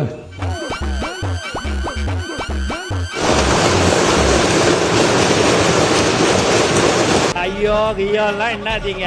இனி நீங்க கனவு கண்டா கூட இனிமேல் பட்டு நீங்க ஆட்சிக்கு வர முடியாது என்பதை தெளிவா சொல்லிக்கிறோம். நிறைய பேர் பொதுமக்கள் என்கிட்ட சொன்னதான், எதிர்க்கட்சியினர் இந்த மாதிரி பெரிய அளவுல முன்வரிசைக்கு வரப்ப நீங்க பேசுறது மட்டும் தான் தெரியுது லைவ்ல. அவங்க பார்க்க வேண்டிய அவசியம் இருக்கு, அவங்களையும் சேர்த்து காட்டுங்கன்னு சொல்றாங்க. இல்ல ஒரு பக்கம் தானே காட்டுனீங்க, மறுபக்கம் காட்டியிருந்தா தெரிஞ்சிருக்கும்ல. மாண்புமிகு முதலமைச்சர் அவர்கள் தொடக்க பால் உற்பத்தியாளர்கள் கூட்டுறவு சங்கங்களில் பால் வழங்கும் 3,16,000 மேலான பால் உற்பத்தியாளர்கள் பயனடையும் வகையில் பால் கொள்முதல் விலையை 1 லிட்டர் 38 ரூபாயிலிருந்து 41 ரூபாயாக உயர்த்த அரசு முடிவு செய்துள்ளது. முதலமைச்சரின் விரிவான மருத்துவ காப்பீட்டு திட்டத்தின் இலவச மருத்துவ சிகிச்சைக்கான மருத்துவ காப்பீட்டு தொகை ஆண்டொன்றுக்கு தற்போதுள்ள 5 லட்சத்திலிருந்து ரூபாய் 25 லட்சமாக உயர்த்தப்படும். இது என்ன பிரமாதம்? இது விட பெசலைட் ஒண்ணு இருக்கு. அவர்கள் தங்களின் தொகுதி பணிகளை திறம்பட மேற்கொள்வதற்கு வசதியாக அனைத்து சட்டமன்ற உறுப்பினர்களுக்கும் அரசு சார்பில் வாகனம் வழங்கப்படும் என்பதை மகிழ்ச்சியோடு தெரிவித்துக் கொள்கிறேன். எனக்கா? உனக்குதான். ஐயோ ஐயோ, நான் என்ன செய்வேன்? யார்கிட்ட போய் சொல்லுவேன்? ராமா ஐயா, அப்படி ஈஸ்வரா. சட்டமன்ற உறுப்பினர்களுக்கு அரசு வாங்கி வழங்கும் வாகனத்தை பராமரிக்கும் விதமாக வாகனத்திற்கு ஓட்டுநர், எரிபொருள், வாகன பராமரிப்பு உள்ளிட்ட செலவினங்களுக்காக மாதந்தோறும் ரூபாய் 75,000 வாகனப்படியாகவும், அலுவலக பணிகளில் உதவி செய்ய ஓர் உதவியாளரை நியமித்துக் கொள்ள மாதந்தோறும் ரூபாய் 25,000 உதவியாளர் படியாகவும் வழங்கப்படும். ஒரு செயல்ல இறங்குறதுக்கு முன்னாடி என்ன செய்யலாம், எப்படி செய்யலாம் 100 வாட்டி யோசிக்கலாம். ஆனா இறங்குனதுக்கு அப்புறம் ஏன்டா இறங்கணும்னு ஒரு தடவை கூட யோசிக்க கூடாது. 2ஆம் முறை சட்டமன்ற உறுப்பினராக இருக்கக்கூடிய எங்களையும் கொஞ்சம் கனிவோடு பார்த்து எல்லோருக்கும் இன்ப அதிர்ச்சியை கொடுத்து அமர்ந்திருக்கக்கூடிய நமது மாண்புமிகு முதல்வர் அவர்களே, கொடுக்கிற காரை இன்னோவா காராக கொடுத்தால் நன்றாக இருக்கும் என்று பின்னாடி இருக்கின்ற உறுப்பினர்கள் சொல்லுகின்றார்கள். ஒரு அளவுக்கு மேல பண்ண கல்லூரி படிக்கும்போது காதல் தோல்வி, வேலையும் இல்லை, காரும் இல்லை. இன்னைக்கு வேலையும் கொடுத்துருக்காரு தலைவர், காரும் கொடுத்துருக்காரு.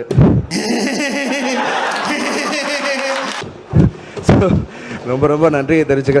ஏன்னா நான் ட்ரெயினில் தான் வரேன் அங்கேருந்து. இங்கே உள்ள ஆட்டோவில் உள்ளே வரும்போதெல்லாம் ஒவ்வொரு தடவையும் காவலர் பணியாளர்கள்லாம் கேட்பாங்க, யார் நீங்கள் எம்எல்ஏன்னு சொல்லுவேன். ஐடி கார்டெலாம் எடுத்து காமிச்சாலும் நம்ப மாட்டாங்க. ஸோ அதனால்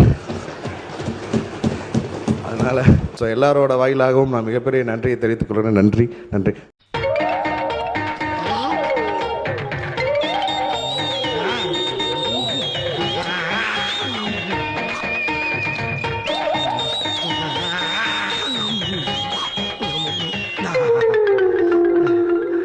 பிரபல மூத்த நடிகர் ஒரு விழாவில் திமுகவின் கட்சி தலைவருக்கு மறைமுகமாக மூத்த உறுப்பினர்களை பற்றி பேசும்போது, அவர்கள் கட்சியில் பல பழைய ஸ்டூடெண்ட்ஸ் இருக்காங்க, அதுலயும் ஃபெயிலே ஆகாத அந்த ரேங்க் ஹோல்டிங் ஸ்டூடெண்ட்ஸ் கிளாஸே விட்டு போக மாட்டேன்னு இருந்தாங்க. அப்படிப்பட்ட அந்த அசாத்தியமான பழைய ஸ்டூடெண்ட்ஸையே எங்கள் தளபதி ஒருவரால் மட்டுமே அவர்களை ஃபெயில் ஆக்கி விட்டு அந்த கிளாஸ் ரூமின் வாத்தியாரையும் வெளியே அனுப்பிவிட்டார். அதை வேற ஞாபகப்படுத்திட்டீங்க. நெஞ்சமெல்லாம் பொண்ணு அறக்கு தம்பி, மறக்க முடியல. பேரவைத் தலைவர் நடுநிலையாக இருவரையுமே பேச சொல்லி அனுமதித்து வர கருத்துக்களை சொல்கிறார். ஒரு தவறான கருத்து என்றால் நீக்க சொல்கிறார். ஆனால் நேரடியான ஒளிபரப்பு இதில் நீக்கினாலும் நாங்கள் பத்திரிகையில் தான் வராமல் இருக்குமே தவிர நேரடியாக ஒளிபரப்பாயிரு. பயப்பரியா குமார், அப்படி பச்சையா சொல்ல முடியாது, ஒரு யூகமா சொல்லலாம். மாண்பும் முதலமைச்சருக்கு மக்கள் செல்வாக்கு இருக்குன்னு நினைக்கிறீங்க, ஏன் பயப்படணும்? பயப்படலாம் இல்லை, பயன்றதெல்லாம் இல்லை, தீர்வு காணணும். அதுக்கு தீர்வு காரணன்றது தான் எங்களுடைய நோக்கமே ஒழிய முதலமைச்சர் எக்காரணத்தை கொண்டும் யாரை பார்த்தும் பயப்பட மாட்டார் என்பதை திட்டவட்டமாக தெரிவிச்சுக்கிறோம். ஒரே ஒரு கல்லு கூட அவங்க வைக்க முடியாது. அதுக்கு எக்காரணத்தை கொண்டும் நாங்கள் அவர்களை விட மாட்டோம் என்பதை தெரிவித்துக் கொள்கிறேன். மாமா சொன்னார்ல பேர் சொல்லி சொல்லுங்க. மாமான்னு சொன்னீங்கன்னா அவர் யார்? பூண்டி கலைவாணன். பூண்டி கலைவாணன். இப்ப மாமான்னு தான் சொல்ல முடியும். எனக்கு தெரியாது. அந்த அவை குறிப்புல இருந்து அந்த சொல்ல நீக்கிருங்க. சரி, மாமாவை நீக்கிறீங்களா? மாமாவை நீக்க சொல்ல அந்த சொல்ல தான் நீக்க சொல்றேன். அந்த சொல்ல தான் நீக்க சொல்றேன். ஏங்க என் மாமனுங்க. ஏய், இவன் சரியான பைத்தியம் இல்ல, சரியாகாத பைத்தியம்டா. என் மாமா தான் சொல்ல முடியும். இருங்க ஒரு நிமிஷம் இருங்க. ஒரு நிமிஷம் வேலை இல்லைங்க, அவர் மாமனா. ஒரு விஷயம் நல்லா புரிஞ்சுங்க. இருங்க.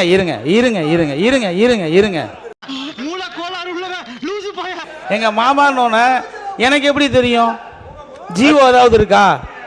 இருங்க ஏதாவது ஜீவோ இருக்கா? ஏதாவது கவர்மெண்ட் ஜீவோ இருக்கா? இவர் அவரோட மாமான்னு அதெல்லாம் தேவையில்லாத விஷயம். சத்தம் போட்டு பேசாதீங்க, உட்காருங்க.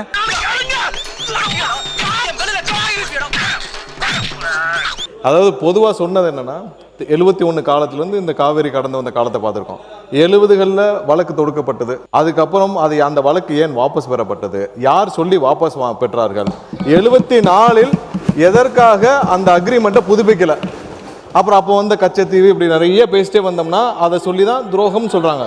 ஒரு சில வார்த்தைகளை கேட்டாலே இன்னைக்கு எதிர்க்கட்சியினர் உடனே அவை குறிப்பெல்லாம் நீக்க வேண்டிய அவசியம் இல்லை. ஏன்னா என்றால் இப்ப ஊழல்னு சொன்னா வர்றாங்க. இல்லப்பா, அடிமேல் அடி விழுந்துட்டே இருக்குப்பா, எத்தனை அடியை தான் சமாளிப்பேன். நிறைய பேர் பொதுமக்கள் என்கிட்ட சொன்னதான், எதிர்க்கட்சியினர் இந்த மாதிரி பெரிய அளவுல முன்வரிசைக்கு வரப்ப நீங்க பேசுறது மட்டும் தான் தெரியுது லைவ்ல, அவங்க பார்க்க வேண்டிய அவசியம் இருக்கு, அவங்களையும் சேர்த்து காட்டுங்கன்னு சொல்றாங்க. இல்ல, ஒரு பக்கம் தானே காட்டுனீங்க, மறுபக்கம் காட்டியிருந்தா தெரிஞ்சிருக்கும்ல. எங்களுடைய முகத்தை காண்பிக்கவில்லை என்றெல்லாம் இந்த சட்டமன்றத்தில் எவ்வளவோ நிகழ்ச்சிகளை நாங்கள் பார்த்திருக்கிறோம், எவ்வளவோ காரசாரமான விவாதங்களை நடத்தியிருக்கிறோம். ஆனால் தரந்தாழ்ந்து என்றைக்கும் போனதில்லை. அதற்குள்ளாக திராவிட முன்னணி வரிசையில் இருந்த பல பேர் உள்ள இப்போ புகுந்து ஒவ்வொருவரும் கைக்கு வந்தபடியெல்லாம் அம்மாவை தாக்குகிறார்கள், தலைமுடி பிடித்து இழுக்கிறார்கள். அடித்தாங்களா? கீழே தள்ளி விட்டார்கள், புடவை பிடித்து இழுக்கிறார்கள். Jayalalithaa sari was pulled. தரந்தாழ்ந்து என்றைக்கும் போனதில்லை. அவருடைய கட்சிக்காரர் அவர் என்ன நினைத்தாரோ அதை மற்ற கட்சிகள் செய்து விட்டார்கள். கீழே தள்ளி விட்டார்கள், அம்மாவை தள்ளி விட்டார்கள், புடவை இழுத்து விட்டார்கள், தலைமுடியை பிடிச்சி இழுத்து விட்டார்கள், எல்லாம் செய்து விட்டார்கள். தரந்தாழ்ந்து என்றைக்கும் போனதில்லை. யார் எங்கேயும் காமிங்க, அங்கேயும் காமிங்க, மக்கள் தீர்ப்பு சொன்னா அங்க ஏத்துக்கிறான். ஆட உங்க கூர்க்காவுக்கு போறவங்க உன்னை எல்லாம் நிக்க வச்சு அடி கூடாது, குனி வச்சு இனிமே சொல்லுவியா சொல்லுவியா சொல்லுவியா சொல்லுவியா? அப்புறம் அண்ணன் சொன்னாங்க பிரஸ் எல்லாம் பார்த்து ஓடிடுறேன் அப்படி இப்படின்னுட்டுன்னு. ஆனால் நீங்கள் தான் ஒரு தனியாக ஒரு நிறுவனமே வச்சுக்கின்னு நீங்கள் இப்படிலாம் கேள்வி கேளுங்க, இவங்களை எப்படியாவது விடாதீங்க, ஏதாவது எடக்கு முடக்கா கேட்டு அதை எப்படியாவது ட்ரோல் பண்ணலான்ற ஒரே ஒரு நோக்கத்திலே தான் இந்த ப்ரெஸ் எல்லாம் நீங்கள் கேள்வி கேட்க விட்டே எங்கள் ஆளுங்களை கேட்க விடுறதே உங்கள் வேலையாக இருந்ததுன்னா இதுக்கெல்லாம் நாங்கள் ஓடலை பயப்பில்லை. நாங்கள் எதுவாக இருந்தாலும் எங்கள் முதலமைச்சருடைய பாணியில் நாங்கள் எதுவாக இருந்தாலும் சாதித்து காட்டுறது மட்டும்தான் எங்களுடைய நோக்கமாக இருந்தது. அதனால் ப்ரெஸ்ஸை பார்த்தெல்லாம் ஒன்று எதையாவது ஒன்று அவங்க கேட்பாங்க ப்ரெஸ்ஸு, இன்னும் இப்போ நீங்கள் நலத்திட்ட உதவி கொடுத்தீங்கன்னா அதை மட்டும் சொல்லிட்டு போயினே இருங்களேன்னுவாங்க. அப்படி மைக்கை நீட்டும் போது மற்ற 2 கேள்வி எங்கள் அண்ணங்கள்லாம் சொல்லி அனுப்பிச்ச கேள்வியை அவங்க அப்படி கேட்பாங்க.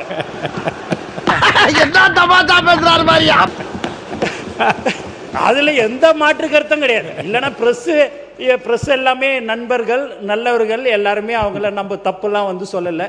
இன்னா இருந்தாலும் ஒரு 70-75 வருஷம் 50 வருஷமாக உங்களோடையே அவங்க ட்ராவல் பண்ணிட்டாங்க. இப்போ எங்களோட இனிமேல் இப்படி தான் ட்ராவல் பண்ணுறாங்க. அதனால் எங்களுக்கு அந்த என்ன பேசினாலும் ஆதாரம் காட்டுங்கள், ஆதாரம் காட்டல அவர் சொல்கிறார்கள். அமைச்சர் பெருமக்கள் எழுந்து பேசுகிற போதே தவறு நடந்திருக்கலாம் என்று அவரே சொல்கிறார்.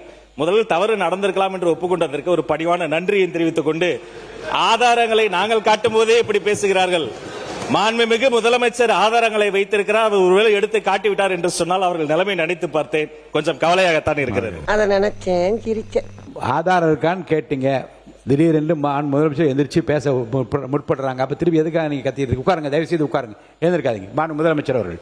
மாண்புமிகு பேரவைத் தலைவர் அவர்களே, நான் அதை சொல்ல வேணாம் தான் நினச்சேன். ஆதாரம்னு கேட்குறாங்க. ஒரு 1 வீக் பேக் மாண்புமிகு நிதி அமைச்சர் பேசும்போது ஒரு 3 டிபார்ட்மெண்ட்லேருந்து ரிவ்யூ பண்ணி அந்த ஃபைல்ஸ்லாம் என் டேபிளில் இருக்குன்னு சொன்னார். அது ஏதோ போகிற போக்கில் அவர் சொல்லலை, உண்மையிலேயே என் டேபிளில் இருக்கு. சாம்பார் அப்ப எனக்கு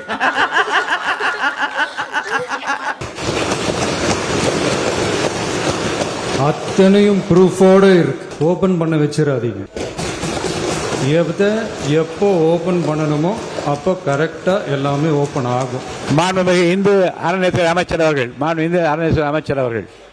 மாண்புமிகு பேரவை தலைவர் அவர்களே, நம்முடைய மதிப்பிற்குரிய அண்ணன்கள் எல்லாருமே பேசுங்கன்றாங்க. ஆனா முதலமைச்சர் பேச ஆரம்பிச்சார்னா, ஆதாரத்தை காட்ட ஆரம்பிச்சார்னா என்ன நடக்கும்ன்றது இதுல இருந்தே நம்ம புரிஞ்சிக்க முடியும். முதலமைச்சர் அவர்கள். மாண்புமிகு பேரவை தலைவர் அவர்களே, மக்கள் கிட்ட எப்போ பேசணும், என்ன பேசணும், எப்படி பேசணும் எல்லாம் பேசிட்டு தான் அன்பா ஆசையா எங்க எல்லாரையும் கொண்டாந்து உட்கார வச்சிருக்கிறேன். நான் பேசுவேன், பேசக்கூடாதுலாம் ஒன்றும் இல்லை. இடைத்தேர்தலையாவது சில பேருக்கு நல்லது நடக்கணும்ல.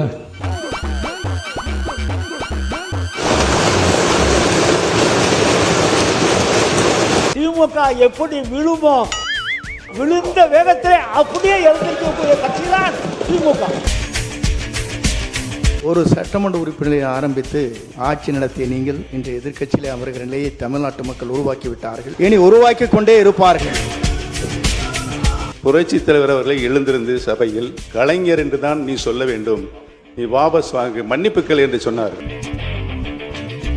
1977 புரட்சி தலைவர் இந்த புனித கோட்டையில் அமர்ந்ததற்கு பிறகு அவர் உயிரோள்ளவரை திராவிட முன்னேற்ற கழகம் வெற்றி பெறவில்லை என்பதுதான் வரலாறு.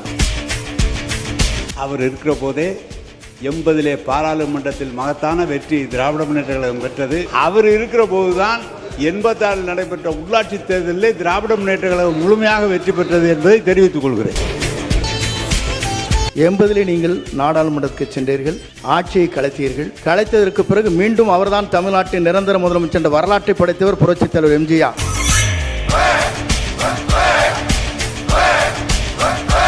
மாண்புமிகு பேரவைத் தலைவர் அவர்களே, வளர்ச்சி குழுமம் என்கிறார்கள். பெருநகர வளர்ச்சி குழுமத்தை கேட்டால் சென்னை மாநகராட்சி கவனஈர்ப்பு தீர்மானத்தில் எழுதினதை மட்டும் படிங்க. பதிவு எழுதியிருக்கேன். ஒரே ஒரு அரசு அவர் யாருன்னு உனக்கு தெரியுமா? ஒரு காலத்துல அவர் எப்படி வாழ்ந்தவர்னு தெரியுமா?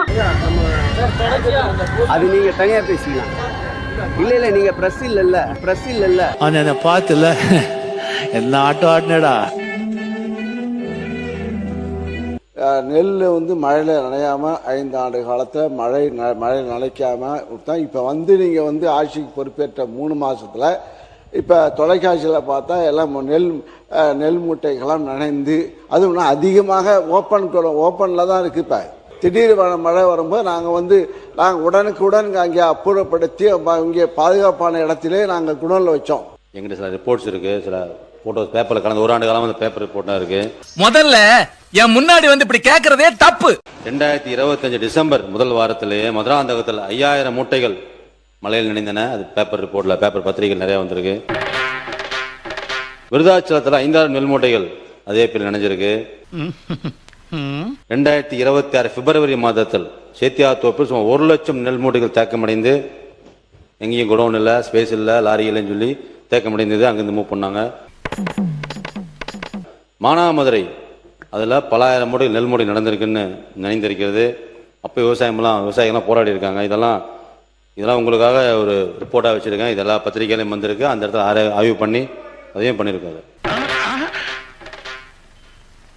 ரேஷன் கடையிலே வாங்குகிற அத்தனை பேரும் ஆற்றுக்கும் கோழிக்கும் தான் அதை தீவனமாக பயன்படுத்தி கொண்டிருக்கிறார் என்பதுதான் நாடறிந்த உண்மை.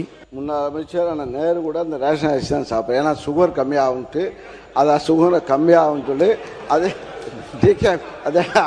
மோட்டா அரிசி சாப்பிட்றாரு. விவசாயத்துறை மானியருக்கு போய் சொன்னாரு, அண்ணன் நேரு கிட்ட வந்து ஆயிரக்கணக்கான விவசாய நிலம் இருக்கு, அவர் அங்கேயே வந்து நெல் எல்லாத்தையும் போட்டு உற்பத்தி பண்ணிக்கிறாருன்னு. ஆனா ஒரு பரம ஏழையா இருக்கக்கூடிய மாதிரி அண்ணன் வந்து ரேஷன் கடையில தான் அரிசி சாப்பிட்றாருன்னு ஒரு தகவல் இன்னைக்குதான் அது தெரியுது.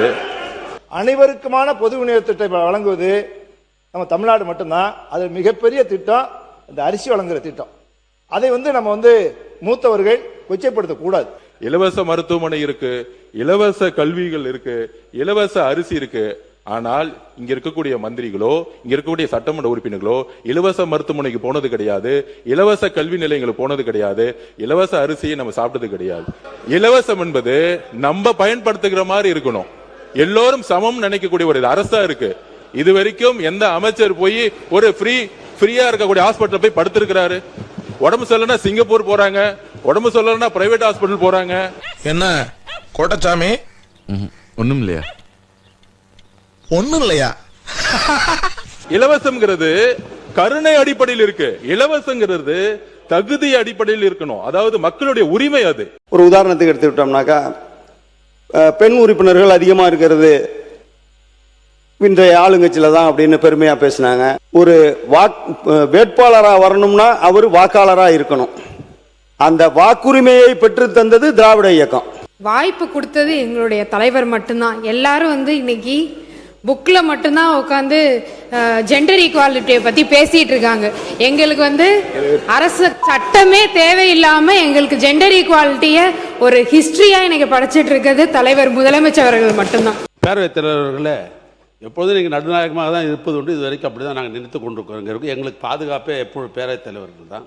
இப்போ பேசுகிற போது ஒரு சொற்றொடர் முந்தை என்று சொன்னே பயந்து விடாதீர்கள் என்று சொன்னேன். அது ஏன்னு கேட்டீங்கன்னா, நாங்கள் மிசாவே பார்த்தவர்கள். இதுக்கெல்லாம் நாங்கள்லாம் எப்பயுமே பயப்பட மாட்டோம். நீங்கள் அப்படி இருந்துடக்கூடாதுன்றதுக்காக அந்த வார்த்தையை நீங்கள் அதை தவிர்த்தணும்னு கேட்குறேன். இவன் ஒருத்தன்டா சிரிப்பு காமிச்சிங்க. உடனே நீங்கள் முந்தைய அப்படின்னு ஆரம்பித்தா முந்தையன்னா என்னென்ன பயந்துடாதீங்க. நம்ம 2021 கொடுத்த கேள்விக்கு 2025 வரைக்கும் கூட பதில் வராத நிகழ்வுலாம் நிறைய எடுத்து வச்சிருக்கேன். ஒரு 16 கோடிக்கு கட்டப்பட்ட ஒரு பிரிட்ஜ் 3 மாசத்துல காலியானதை பத்தி உலகமே பேசிச்சு. இதுவரைக்கும் திருவண்ணாமலை மாவட்டத்திலேயே பெய்யாத ஒரு மழை. அந்த மழை அப்படி ஒரு மழை நாங்கள் பார்த்ததே இல்லை. எங்க வயதுக்கு பார்த்தது, அது முன்னாலே பார்த்ததில்லை. அப்படி ஒரு மழை பெய்த காரணத்தினால் மழை சரிந்தது. அந்த அளவுக்கு ஒரு சேதம்.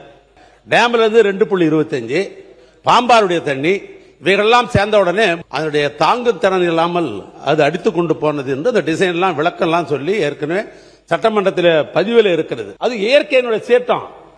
நோய் என்ன நீ பைத்தியக்காரனவே நினைச்சிருக்கிறல்ல நீ?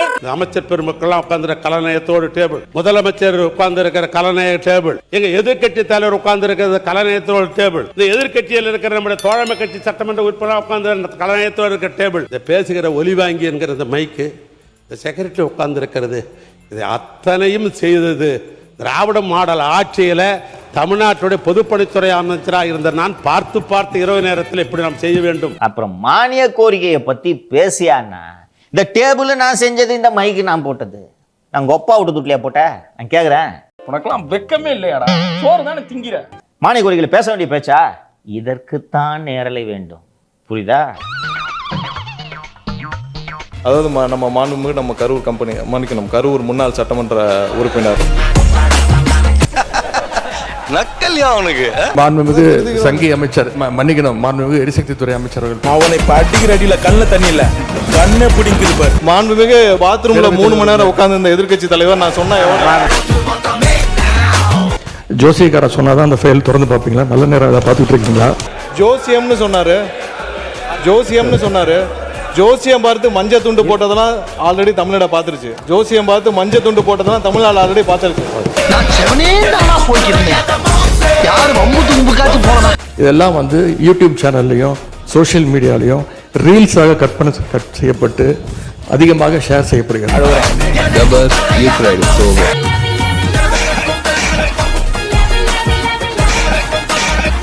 எதிர்கட்சி தலைவர் அவர்கள் இந்த அவையை நீங்கள் முடிந்த வரைக்கும் மிகச் சிறப்பாக எங்களை எல்லாம் வழிநடத்தி கொண்டு போகிறீர்கள். எங்களுக்கும் கேள்வி கேட்பதற்கான வாய்ப்பையும் கொடுக்கிறீர்கள். எங்களை விட அதிகமாக ஆளுங்கட்சி உறுப்பினர்களுக்கும் அமைச்சர்களுக்கும் வாய்ப்பு கொடுத்துக்கிட்டு இருக்கிறீங்க. எண்ணிக்கை அடிப்படையில் அவங்களுக்கு அதிகமாக கொடுக்குறேன். ஆளுங்கட்சியை சேர்ந்த உறுப்பினர்கள் அமைச்சர் பெருமக்கள் எங்களுக்கு பதில் சொல்லும் போது ஆதாரம் இல்லாமல் பல குற்றச்சாட்டுகளை வைக்கிறாங்க. ஆனால் நீங்கள் வந்து அதையெல்லாம் வந்து அவை குறிப்பிலிருந்து சரியாக நீக்கிடுறீங்க. இருந்தாலும் கடலமுத்து ரொம்ப ஸ்ட்ரிக்ட்டுப்பா. ஸ்ட்ரிக்ட்டா இல்லனா உங்க முன்னால எல்லாம் உத்தியோகம் பார்க்க முடியுமா? இந்த அவை நிகழ்ச்சியெல்லாம் வந்து நீங்கள் லைவில் எல்லாமே போயிட்டு இருக்கிறது. நீங்கள் அவை குறிப்பிலிருந்து நீக்கிடுறீங்க. ஆனால் நேரடி தொலைக்காட்சியில் போகும்போது இதெல்லாம் வந்து யூடியூப் சேனல்லையும் சோஷியல் மீடியாலையும் ரீல்ஸாக கட் செய்யப்பட்டு அதிகமாக ஷேர் செய்யப்படுகிறது. எங்களுக்கே சில நேரம் சட்டமன்றத்துக்கு வந்திருக்கோமா இல்ல சூப்பர் சிங்கர் நிகழ்ச்சிக்கு வந்திருக்கோமா அப்படின்னு சந்தேகப்படுற அளவுக்கு இங்க பாட்டு நிகழ்ச்சி எல்லாம் நடந்து கொண்டிருக்கு. எங்களுக்கே சில நேரம் சட்டமன்றத்துக்கு வந்திருக்கோமா இல்ல சூப்பர் சிங்கர் நிகழ்ச்சிக்கு வந்திருக்கோமா அப்படின்னு. போன 5 வருஷம் இவங்க என்ன ரீல்ஸ் விட்டாங்க, என்ன பாட்டு பண்ணாங்க,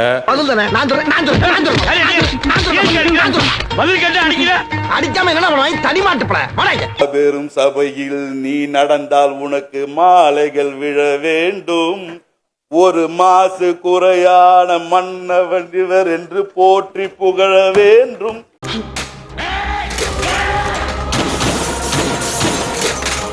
பாராளுமன்றத்திலே பதவி இருக்கும் பொழுது ஒவ்வொரு எம்பியும் போய் யாரை பத்தி வந்து பதவி பிரமாணம் பண்ணாங்கிறது மக்களுக்கு தெரியும். வாழ்க உதயநிதி ஸ்டாலின், வருங்காலம் எங்கள் உதயநிதி.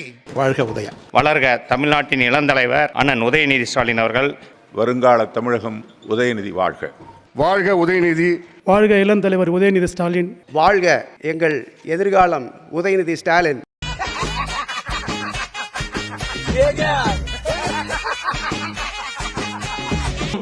நேற்று முன்தினம் இந்த பேரவையில் பேசின நம்முடைய முதலமைச்சர் அவர்கள் தன்னுடைய டேபிளில் 3 ஃபைல்ஸ் இருப்பதாகவும் அந்த ஃபைல்ஸை வந்து அவர் திறந்து பார்க்க வச்சிடாதீங்க அப்படிங்கிற தோணியில் எங்களுடைய அரசை குற்றம் சாட்டுகின்ற வகையில் குறிப்பிட்டு பேசியிருக்கிறாரு. அந்த ஃபைல்ஸை நாங்கள் கேட்டுக்கொள்வது தயவு செய்து அவர் திறந்து பார்க்க வேண்டும். புரட்டிடுவானுங்க, ஏன்னா நீ ஓடிடுவ, நான் தாட்டா மாட்டுவேன். ஜோசியக்கார சொன்னாதான் அந்த ஃபைல் திறந்து பார்ப்பீங்களா? நல்ல நேரம் அதை பார்த்துட்டு இருக்கீங்களா? ஜோசியம்னு சொன்னாரு. ஜோசியம் பார்த்து மஞ்சள் துண்டு போட்டதெல்லாம் ஆல்ரெடி தமிழ்நாடு பார்த்துருச்சு. இப்பதான் மஞ்சள் கலர் ராசின்னு சொல்லிட்டு எல்லாரும் தோல்லையே போட்டுக்கிறாங்களே.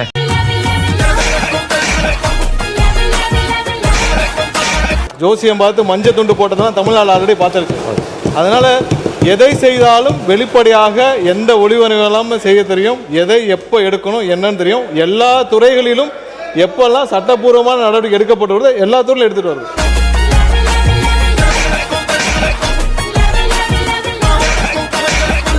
எல்லா துறைகளிலும் அந்தந்த துறையில் எங்கெங்கெல்லாம் வந்து வயலேஷன் இருக்கோ, எங்கெங்கெல்லாம் விதிமீறல் இருக்கோ, அதுக்கான சட்டப்பூர்வம் நடக்கிறது வழக்குகள்லாம் பதிவு செய்யப்பட்டு தான் வருது. நாங்கள் ஏற்கனவே இந்த ஜோசியம் பார்த்து மஞ்சள் துண்டி பார்த்துட்டோம், எல்லாரையும் பார்த்துட்டோம். ரொம்பலாம்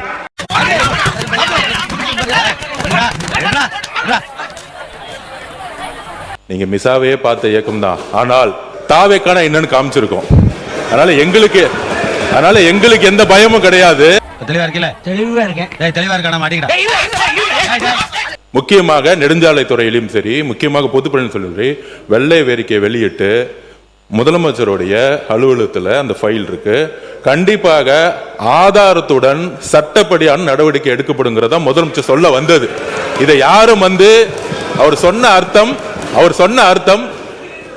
அர்த்தம் அன்னைக்கு அவைக்கு அவர் வரல.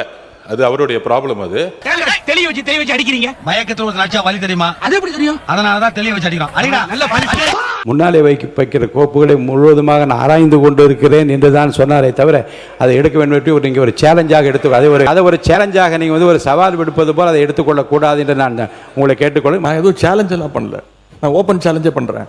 முதலமைச்சர் அவர்கள் தொடர்ந்து பார்க்கட்டும், யார் மீது நடவடிக்கை எடுக்க உண்மையாக குற்றச்சாட்டு ஆதாரத்தோடு இருந்தால் அவர் நடவடிக்கை எடுக்கட்டும். உனக்கு கொஞ்சமாவது அறிவு இருக்காயா? இவங்கள விடுறாமாங்கண்ணே, இவங்க இல்லாட்டி இன்னொரு வெளிச்சமே மாட்டாம போயிருவேன். நான் மாட்ட போறேன்டா கொஞ்ச நேரத்துல. தயவு செய்து இந்த ஃபைல்ஸ் எல்லாம் சீக்கிரம் பிரிச்சு பாருங்க. ஏதாவது குற்றச்சாட்டு இருந்தா, அதில் ஆதாரம் இருந்தா, யாராக இருந்தாலும் அவர் மீது நடவடிக்கை எடுங்க. இந்த உருட்டல் மிரட்டலுக்கெல்லாம் திராவிட முன்னேற்ற கழக உறுப்பினர்கள் நாங்கள் பயப்படுவதற்கான எங்களுக்கு தேவை கிடையாது.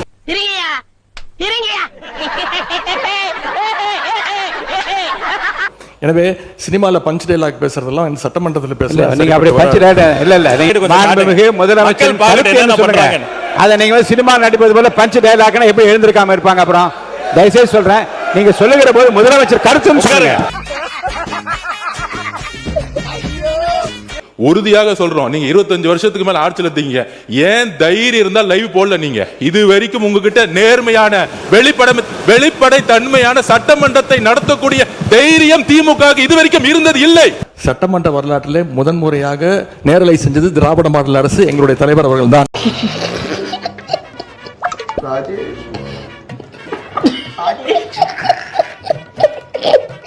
இப்போ நீங்க எல்லா நிகழ்ச்சியும் லைவ் பண்றீங்க. இந்த பிரச்சனையை தான் உங்ககிட்ட சொல்றேன். லைவ் பண்றதுனால என்னென்ன பிரச்சனைகள் வருது என்பதை உங்களோட கவனத்துக்கு கொண்டு வரேன். எனது வீட்டுல கும்பலையா கூட இவ்வளவு அழுக மாட்டாளுங்க, ஆனா நீ இந்த ஆளே அழுகிறியடா. இந்த ஆளே அழுகிற நீங்க அவை குறிப்பில் நீக்கிற நீங்க நீக்கிட்டே இருக்கீங்க. ஆனா எல்லாமே அங்க ரீல்ஸாக மாற்றப்பட்டு அங்க போய் கொண்டிருக்கிறது. அழாத அழாத அழாத அழக்கூடாது அழக்கூடாது. நம்மளுடைய கேமரா டீம் இந்த எதிர்க்கட்சி வரிசை தொடர்ச்சியா அப்படி கமெண்ட் அடிக்கிறது, உரிமையில பேசுறது, லாஸ்ட் பெஞ்ச்ல இருந்தா டாக்டர் குடுகுடுன்னு எஞ்சி நடுவில் ஓடி வர்றது, இதையும் சேர்த்து ஸ்பிளிட் ஸ்கிரீன்ல காட்டுங்க. இருக்கையை விட்டு இனி முன்னோக்கி யார் கையை உயர்த்தி கொண்டு ஓடி வந்தாலும் அது எந்த தரப்பில் வந்தால் நிச்சயமாக நடவடிக்கை எடுப்பேன் என்பதை நான் எச்சரிக்கையாக சொல்ல விரும்புகின்றேன்.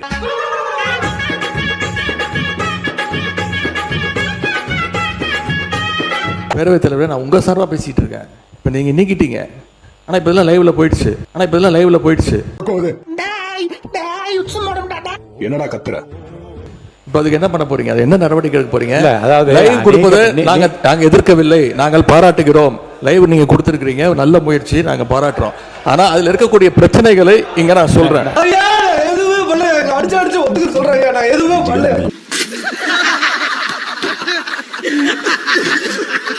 நீங்க அவை குறிப்பில் நீக்கிறீங்கன்னு சொல்றீங்க. நீங்க எவ்வளவு நீக்கினாலும் அது சோசியல் மீடியால ட்ரெண்ட் ஆகிட்டு இருக்கு, வைரலா போயிட்டு இருக்கு.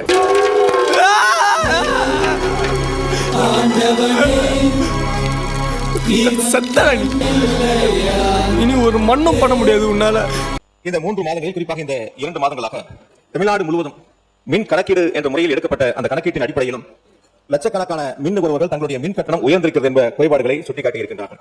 நிறைய இடத்துல மின்சார தட்டுப்பாடு இருக்குன்னு சொல்லியிருக்கிறார், அதுக்கான தளவாடங்கள் இல்லைன்னு சொல்லியிருக்கிறார். நம்ம அதுக்கு முன்னாடி ஒரு விஷயம் மட்டும், இந்த மின்சார வாரியம் கடந்த 5 ஆண்டுகளில் பட்ட பாடு நம்ம ஒரு நிமிஷம் விளக்கணும்னு காட்டுறோம்.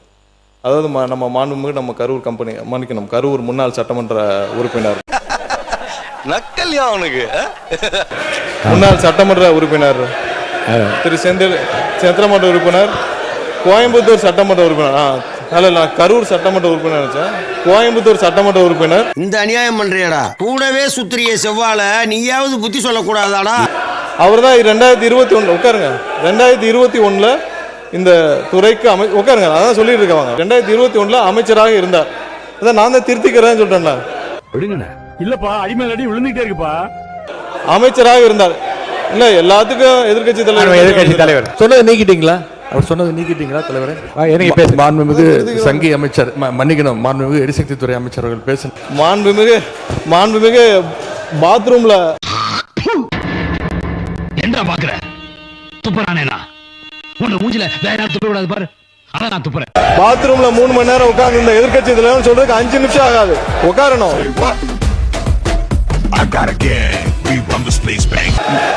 பாத்ரூம்ல 3 மணி எவ்வளவு நேரம்? 5 நிமிஷம் ஆகுமா? உட்காரணும். எல்லாருக்கும் பேச தெரியும்.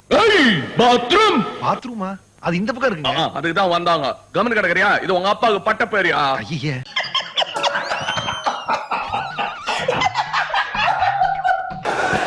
எல்லாருக்கும் பேச தெரியும். உட்காருங்க. பாத்ரூம்ல 3 மணி நேரம் உட்கார்ந்து இந்த எதிர்க்கட்சி தலைவர் சொல்றதுக்கு 5 நிமிஷம் ஆகாது. உட்காரணும். என்ன பேசணுமோ இதெல்லாம் தேவையில்லாத வார்த்தைகளை பேசினால் எங்களுக்கும் பேச தெரியும். அழுகுறான். ஏய் அழுவலடா. அது அழுவலையா? கண்ணீர் ஒழி பேண்ட்டுக்குள்ள போயினுக்குது அழுவலன்ற. எங்களுக்கும் பேச தெரியும். எங்களுக்கும் பேச தெரியும். தேவையில்லாத வார்த்தைகளை பேசினால் எங்களுக்கும் பேச தெரியும். என்னவோ அதான் பேசணும். இந்த விவாதம் மானிய கோரிக்கைக்கான விவாதம் எல்லாருக்கும் தெரியும். பேச விடுங்க.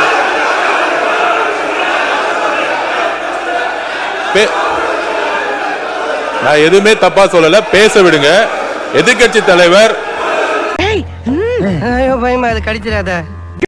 இப்பொழுது எதிர்க்கட்சி தலைவரும் தன் துக்கத்தை, தன் துயரத்தை, தன் மனபாரத்தை இதயத்தில் மின்னலாய் பாய்ந்த இன்னலை உங்களிடம் இறக்கி வைப்பார்.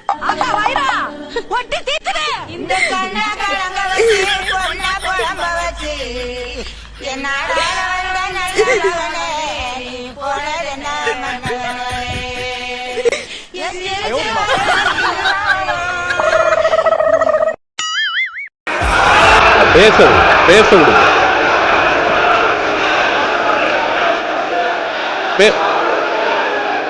நான் எதுவுமே தப்பா சொல்லல.